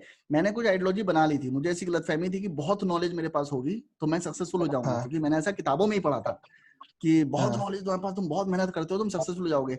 बहुत मेहनत करते हो सक्सेसफुल हो जाओगे, मिथ है। बहुत किताबें पढ़ते हो सक्सेसफुल हो जाओगे, मिथ है, ठीक है। बहुत सारे ऐसे फिल्म मेकर्स जो फिल्में देखते भी नहीं है पर बहुत अच्छी फिल्में बनाते हैं, ठीक है। So I was trying to follow the rules of work. दुनिया के जो रूल्स होते हैं ना, जैसे कर्मा वाला रूल है कि तुम अच्छा करो लोगों के साथ अच्छा होगा। बट व्हेन यू गो इन, ये सब बातें ना सुनने बहुत अच्छी लगती है। जो मैं एथिक्स और मॉरल्स की बातें करता हूँ ना, तुम लोग एथिक्स मॉरल्स मत फॉलो करो, बिकॉज एथिक्स और मॉरल्स बनाए इसलिए गए हैं क्योंकि वो मिडिल क्लास और लोअर मिडिल क्लास को ना कंट्रोल में रखे, ठीक है।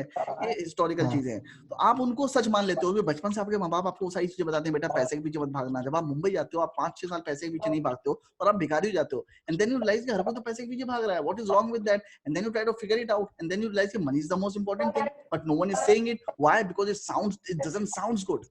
Okay, then you realize money is the most important thing. If you had money, all the problems would be solved. But आपकी जो थ्योरीज हैं आप उसको टेस्ट करते हो, क्योंकि आपने वो बचपन से आपको प्रोग्राम किया गया ना, बता के वो सारी चीजें आपको बताया गया कि बेटा पढ़ोगे तो सक्सेसफुल होगे। तो आपको एविडेंसेस मिलते रहते हैं कि ऐसा नहीं है, पर आप उसको छोड़ते नहीं हो, because it's an ideological thing. 20 साल से आपको चीज बताई जा रही है, तो आप सोचते हो कि नहीं इस बार सक्सेस नहीं मिली, कोई बात नहीं, मैं फिर से और किताबें पढ़ूंगा, मैं फिर से और किताबें पढ़ूंगा, मैं और मेहनत करूंगा, मैं और मेहनत करूंगा। And you keep on doing the same shit for next 10 years, 20 years, 30 years, and you still don't get successful. Then one day you decide, okay, this is not working. Okay, and then I have to change the direction. And that's what happened with me. When I made 2 films and worked in all the production house, wrote my book. जब मैंने किताबें लिखी तो मैंने वो ideological चीजें पढ़ी थी ना, कि 100 जगह रिजेक्ट होती है आपकी किताब, फिर एक पब्लिशर आपको सेलेक्ट करता है, आपकी किताब अच्छी लगती है, आप रिजेक्ट होते हो, ये होते, बड़ा सुनने में अच्छा लगता है, ठीक है। मैंने जब किताब भेजी अपनी पब्लिश होने के लिए, एक ने भी पढ़ी नहीं पढ़ना तो दूर की बात है, उन्होंने लेटर लिख के भेजा कि सर अगर आप किताब चाहते हो हम पढ़े तो हम आपको उसके लिए हमें पे करना पड़ेगा 5,000 रुपए, 10,000 रुपए। मैंने कहा ये क्या है, ये तो मैंने किसी किताब में नहीं पढ़ा ऐसा होता है। उन्होंने कहा देखिए हमारे पास ना 5,000 किताबें पढ़ी है पाइपलाइन में, अगर आप चाहते हो हम आपकी किताब तुरंत पढ़ें तो इतना पैसा दो, आप चाहते हो पब्लिश कर दें तो इतना पैसा दो, ये कर दें तो इतना पैसा दो। मैं तो हिल गया, मैंने कहा अच्छा ऐसा होता है, मुझे नहीं पता था। जेके रोलिंग्स का, स्टीफन किंग की जो मैंने बुक्स पढ़ी थी उसमें तो ये लिखा था कि भाई मैंने 100 पब्लिशर्स को भेजी, 100 ने रिजेक्ट कर दिया, फिर ये हुआ। मैं परसिस्टेंटली उस चीज को फॉलो करता रहा। फिर मेरा एक दोस्त था जिसने 10 किताबें पब्लिश की थी, जिसने मुझे मोटिवेट भी किया था अपनी किताब पब्लिश करने के लिए। मैं उसके पास गया, मैंने कहा भाई वो तो पैसे मांग रहे हैं प्रोडक्शन हाउस वाले, पब्लिकेशन हाउस वाले। तो उसने कहा सुन मैं तेरे को सीक्रेट बताता हूँ, कहता मेरे 10 की 10 किताबें मैंने अपने पैसे से पब्लिश कराई हैं। And then I was shocked, मैंने कहा भाई साहब इसने मुझे सच्चाई नहीं बताई शुरुआत में। So the world completely works on another level. तुम मुंबई जाओगे, तुम अभी भी मेरे जो स्टूडेंट्स हैं या इवन जो मैं टीचर से मिलता हूँ वहाँ पे दिल्ली में या बाकी थिएटर के लोग हैं, they are not ready to believe that this is how the world works. ठीक है, कुछ लड़के मुझसे अभी भी जिस इंस्टीट्यूट में पढ़ाता हूँ आर्ग्यू करते हैं कि आर्ट जो है वही है जो तारकोस्की ने बनाया था, बर्गमन ने बनाया था, फेलिनी ने बनाया था। आर्ट के पीछे स्ट्रगल होना चाहिए, आर्ट के पीछे पेन होना चाहिए। वो कमर्शियल फिल्म्स को आर्ट मानते ही नहीं, ठीक है। And who are them to decide what is art and what is not art? Who are other people to decide what is priority for your life? So my biggest problem was my middle class ideology which I took to Mumbai. Okay, तो अब उसको change करने में मुझे बहुत time लगा। हाँ जी, intellect के साथ साथ कहीं ना कहीं आपका क्या नाम है, अपने आप को मार्केट करना भी बहुत इंपॉर्टेंट। आप ये कह रहे हो मार्केट करने से ज्यादा जरूरी है सिर्फ एक्शन लेना, ठीक है। मैं तुम लोग बार बार जैसे बोलता रहता हूँ ना, अपनी शॉर्ट फिल्म आए चाहे ना आए, short film banana, ignorance is your biggest weapon.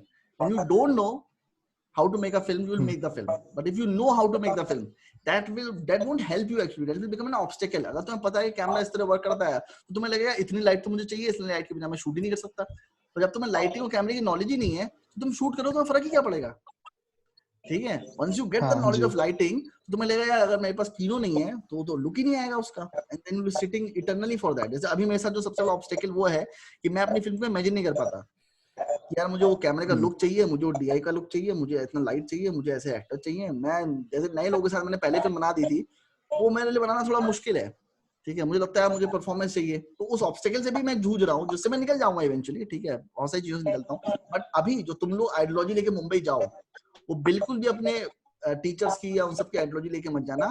Put money on priority, ठीक है, put action on priority rather than reading books.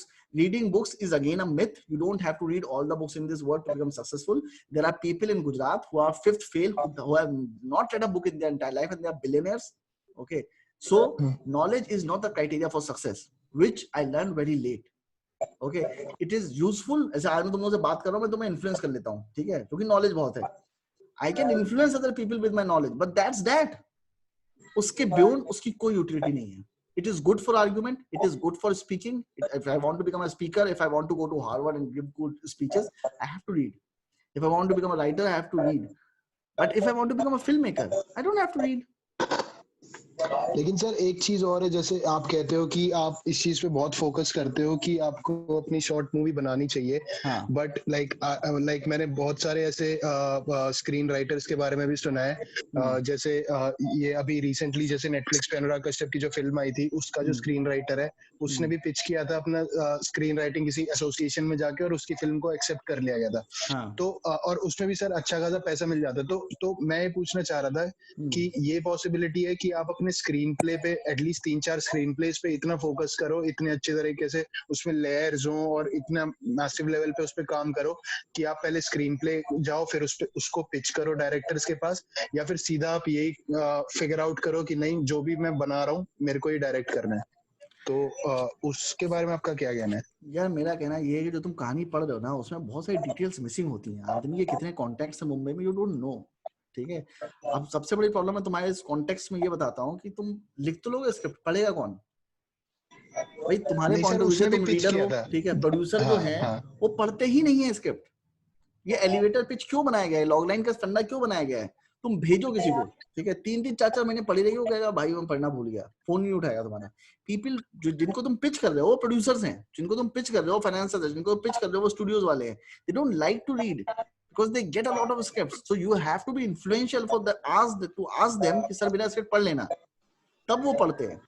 So even though you have, अब जो तुमने दिल्ली बेली की कहानी सुनी होगी, ठीक है, दिल्ली बेली में जिशान कादरी की भी सुनी है, गैंग्स ऑफ वासेपुर वाले की, कि वो थिएटर में गया था, वहां पे उसे कश्यप मिल गया था, उसको और जाते ही उसको स्क्रिप्ट पसंद आ गई तो काम हो गया.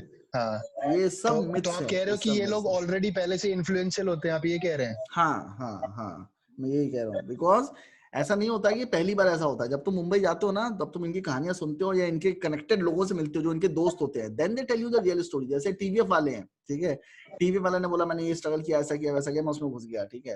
When you know someone from TVF and then you ask them कि हुआ क्या था, देन दे टेल यू कि अच्छा हमारे तो आईटी कानपुर में हम लोग थे, हमारे आईटी खड़गपुर में कॉन्टैक्ट्स थे, हमारे फ्रेंड्स ऑलरेडी फ्लिपकार्ट में बैठे थे, all we have to do is ask them कि यार कुछ फंड्स भेज दे.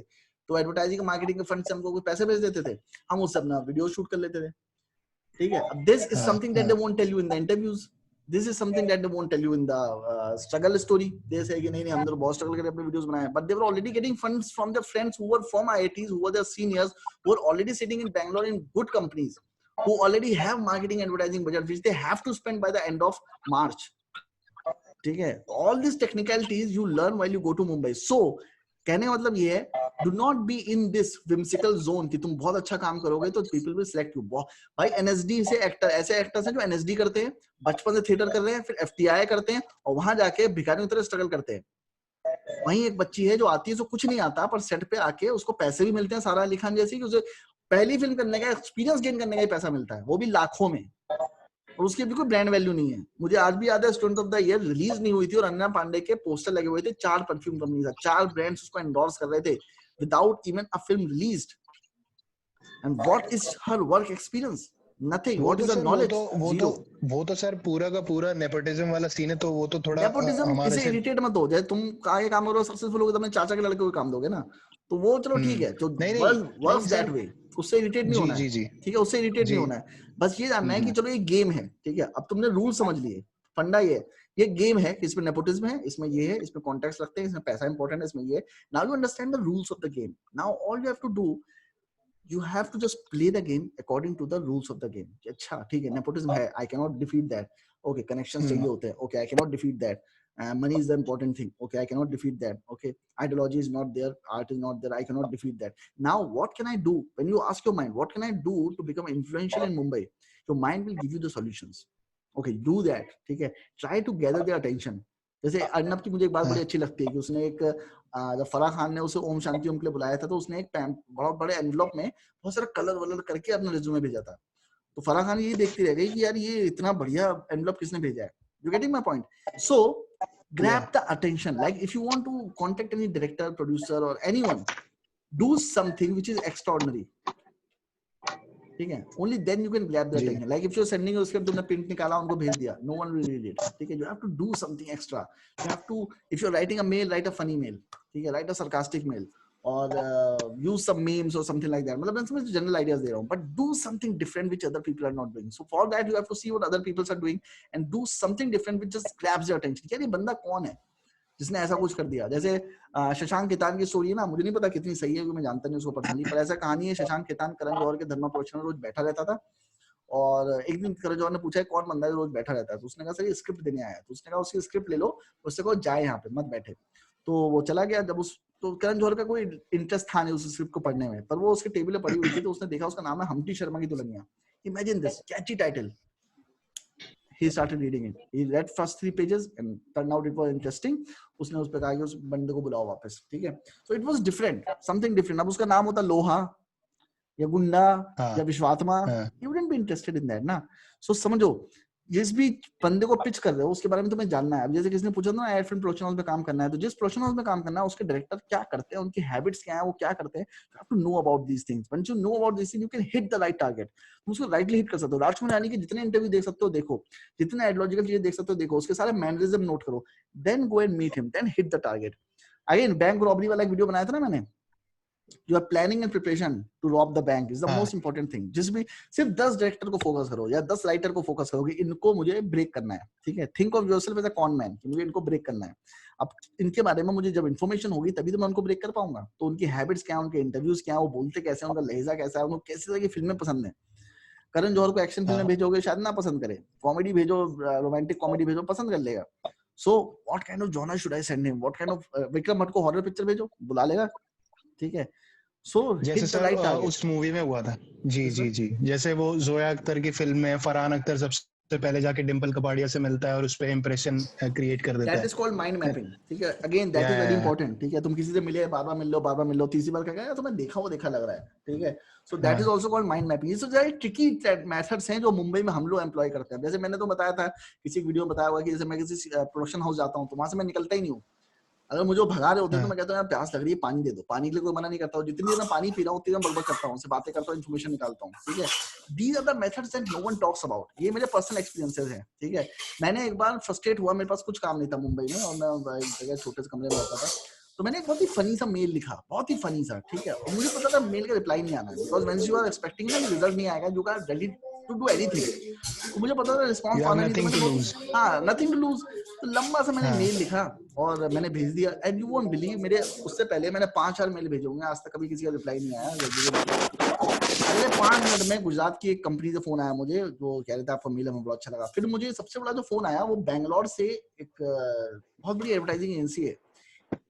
He called, one of the managing directors of that company called me and said कि I loved your mail, what kind of writing you do, मतलब मैं एकदम I was taken aback by it and I want you to work for us, it will be our pleasure that you work for us। और मैं चाहता हूँ तो मुंबई वाले हमारे सेंटर पे जाओ, जाके लोगों से मिलो वहाँ पे जाके and start working with us। ठीक है, और वो वही कंपनी थी जिसमें दंगल का डायरेक्टर नीतीश तिवारी काम करता था। ठीक है, so anyways sometimes you have to do something extra। ठीक है, और उस मेल का बहुत लोगों ने रिप्लाई किया बाद में, पता नहीं कैसे मेरे जीमेल से मेल डिलीट हो गई। मैं उसको YouTube चैनल पे दिखाना चाहता था एक बार, वो मिला नहीं मेरे को दोबारा से, मैंने कहाँ डाल दिया उसको मुझे याद नहीं है। मैं दिखाना चाहता था कि अच्छा this is an example.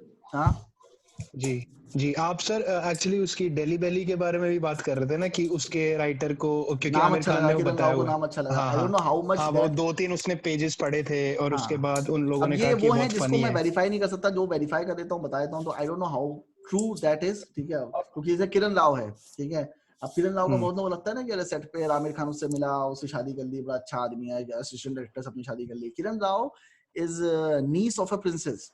Aditya Rao Hydari की कजन है, वो ऑलरेडी रिच है। ऑलरेडी अमीर है, लोगों को बात नहीं पता, उनको लगता है आमिर खान बड़ा अच्छा इंसान है, उसने एक लड़की देखी, प्यार हुआ, शादी कर ली। नहीं, उसने पूरा देखा बैकग्राउंड स्ट्रक्चर क्या है, पैसे कितने हैं, प्रिंसेस है, सब चीजें देख कर उससे शादी की लगा उसे, ठीक है। तो मुझे नहीं पता वो वाली स्टोरी कितनी सच है कितनी गलत है कि उसने ये चीज देखी और उसके बाद पसंद कर लिया, क्योंकि अक्षत वर्मा ऑलरेडी अच्छी फैमिली से है, रिच बंदा है, तो क्या पता कुछ कॉन्टेक्ट्स भी हो उसके, बट यू नेवर नो, वो तो जब अंदर किसी बंदे से मिलोगे तभी तुम्हें सारी डिटेल्स पता चलेंगी, ठीक है।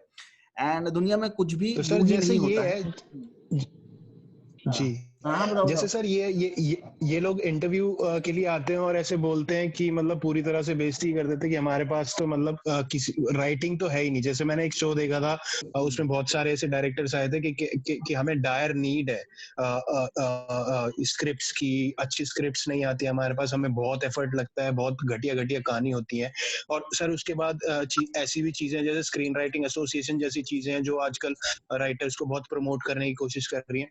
तो मतलब इसके बाद फिर मतलब कहीं ना कहीं राइटर्स को कहीं ना कहीं इस तरीके का वो मिलता होगा ना, एनकरेजमेंट मिलती होगी कि यार अगर हम सही में जेन्युइनली कुछ अच्छा मल्टी लेयर्ड चीजें, क्रिस्टोफर नॉलन टाइप की नहीं बट फिर भी अगर थोड़ा लेवल अच्छा हो, क्योंकि अभी भी अगर आप देखो तो बहुत सारी ऐसे फिल्में हैं और बहुत सारे ऐसे क्या नाम है वेब सीरीज है जो अप टू द मार्क नहीं है, आपको देख के लगता है कि हाँ यार इसमें और पोटेंशियल हो सकता था। तो उस सेंस में अगर हम काम करें तो मतलब आप कह रहे हो तब भी कांटेक्ट की बहुत ज्यादा जरूरत पड़ेगी। अबे कांटेक्ट की जरूरत है, वो जो इंटरव्यू में चीजें बोल रहे हैं ना वो सिर्फ बोल रहे हैं, उससे कोई मतलब नहीं है। उन्हीं बंदों के पास जब वो अपने केबिन में बैठे होंगे ना, तुम बात करोगे तो वो कुछ अलग ही बातें कर रहे होंगे, वो कहेंगे हमें अच्छे स्क्रीन राइटर चाहिए, ये चाहिए वो चाहिए। तो उनसे बात करने में सर बहुत अच्छी स्क्रीन पे लिखा है मैंने, क्यों, तो क्या करूं मैं, बताओ इससे पहले क्या काम किया तुमने, क्या करते हो, कहते हो मैं पैसे नहीं है, मैं तुम्हारे काम नहीं करूंगा, भगा देगा तुमको वहां से। तो बोलने के लिए बातें अच्छी होती है कि हमें स्क्रीन पे नहीं मिलता, ये नहीं मिलता, वो नहीं मिलता, ऐसा नहीं होता, वैसा नहीं होता, ठीक है। अल्टीमेटली तुम्हारे कॉन्टेक्ट से क्यों पड़ेगा तुम्हारा स्क्रिप्ट ना, यही काम बचा क्या उसके पास कि तुम्हारा स्क्रिप्ट तुम लोग स्क्रिप्ट देते रहो, पढ़ता रहे, खाली बैठा है क्या, उस आदमी के पास ऑलरेडी करोड़ों रुपए हैं, उसको जरूरत ही नहीं ना नए आदमी की। So good work, no matter how good it is, it doesn't matter until unless it reach people. That is why marketing is important. अब जैसे हुसैन दलाल है जिसने लिखी है जवानी की दीवानी, वो वेकअप सीट में एक्टर था, को एक्टर था रणवीर का, वही दोस्ती हो गई एन मुखर्जी से, वो राइटर है क्या, नहीं वो तो एक्टर है ना, but he gets paid more than normal writers. Why? Because he is friend of an Mukherjee, ठीक है। सो इस गलतफहमी मत रहना, इसलिए उस गेम को गेम की तरह लो, वहां पे कोई आइडल सिटी समझ के मत जाओ, it's a game and if you play the game with the rules that is laid down for it, you will be successful. Okay, जो गलतियां मैंने करी हैं वो मत करना। और यहीं से हम लोग अपना ये सेशन समाप्त करते हैं, क्योंकि मुझे मम्मी आज धनतेरस है, मम्मी को घुमाने भी ले जाना है मेरे को, ठीक है। एंड आई होप मैंने काफी प्रॉब्लम तुम लोगों की सॉल्व करी होंगी। नेक्स्ट वीक भी करते हैं एक सेशन, ठीक है, और भी कोई सवाल हो तुम लोग उसको बना लो, हम लोग करते रहेंगे सेशन इस तरीके के, ठीक है। Thanks a lot, sir. Thank you, sir. Thank you so much. Bye. Next जो वर्कशॉप होगी वो नोएडा से होगी, दिन में करूंगा। नोएडा वाले अपने सर बॉम्बे कब आ रहे हैं यार? हाँ, कहाँ बॉम्बे कब आ रहे हैं यार? कहाँ? मुंबई यार, अभी तो जॉब लग गई नोएडा में, थोड़ा पैसे कमा लूं। मुंबई खर्चा बहुत है ना वहाँ पे, फिर मैंने सब कुछ बेच दिया था कोरोना से पहले, तो वापस घर लेना पड़ेगा, फ्रिज लेना पड़ेगा, सब चीजें लेनी पड़ेंगी। So I need some money for that, so at least कुछ पैसे कमा लूं। और मेरा अभी मुंबई आने का ऐसा मन नहीं है, मेरा फिल्म बनाने का मन है, मतलब I don't want to go to Mumbai and do assist और भीख मांगू जाके पैसे दे दो। I just want to earn money, make my own film first of all, ठीक है। अभी फिल्म बनाओ, OTT is making me very free. मैं बहुत खुश हूं कि ओटीटी प्लेटफॉर्म्स आ गए हैं, because for OTT if I just make a film I can easily sell it. मेरे अभी जानने वाले 2 लाख में फिल्म बनाई और सेल कर दी वहां पे। So right now I just need some money, make a film, sell it to Sony. हाँ सर, OTT से एक क्वेश्चन था मेरा, लास्ट क्वेश्चन था कि मैं जहाँ पे पहले बालाजी में एक शो कर रहा था, so वहाँ के हमारे जो चीफ एडी है ना, उन्होंने मुझे लाइक हमारा एक दिन रैंडमली बात हो रही थी, तो कोई राइटर ने उनको बोला कि एक वेब सीरीज लिखा है, थोड़ा बोल्ड स्टोरी है, तो कोई फाइनेंसर रहेगा तो बताओ। तो लाइक तो फाइनेंसर को हम कैसे हायर कर सकते हैं, फाइनेंसर को कैसे अप्रोच कर सकते हैं चीज के लिए? ये मैं नेक्स्ट सेशन में बताऊंगा तुम्हें, ठीक है सर, चलेगा, नो इशू। तो ये पापा मम्मी बार-बार आ रहे हैं, आज धनतेरस है ना, थोड़ा आज जाना होता है। Yeah sir, I understand. Happy Diwali sir. Everyone, happy Diwali sir. Happy Diwali sir. चलो, हैप्पी दिवाली। Bye bye. शुक्रिया बड़े भाई, बाय बाय।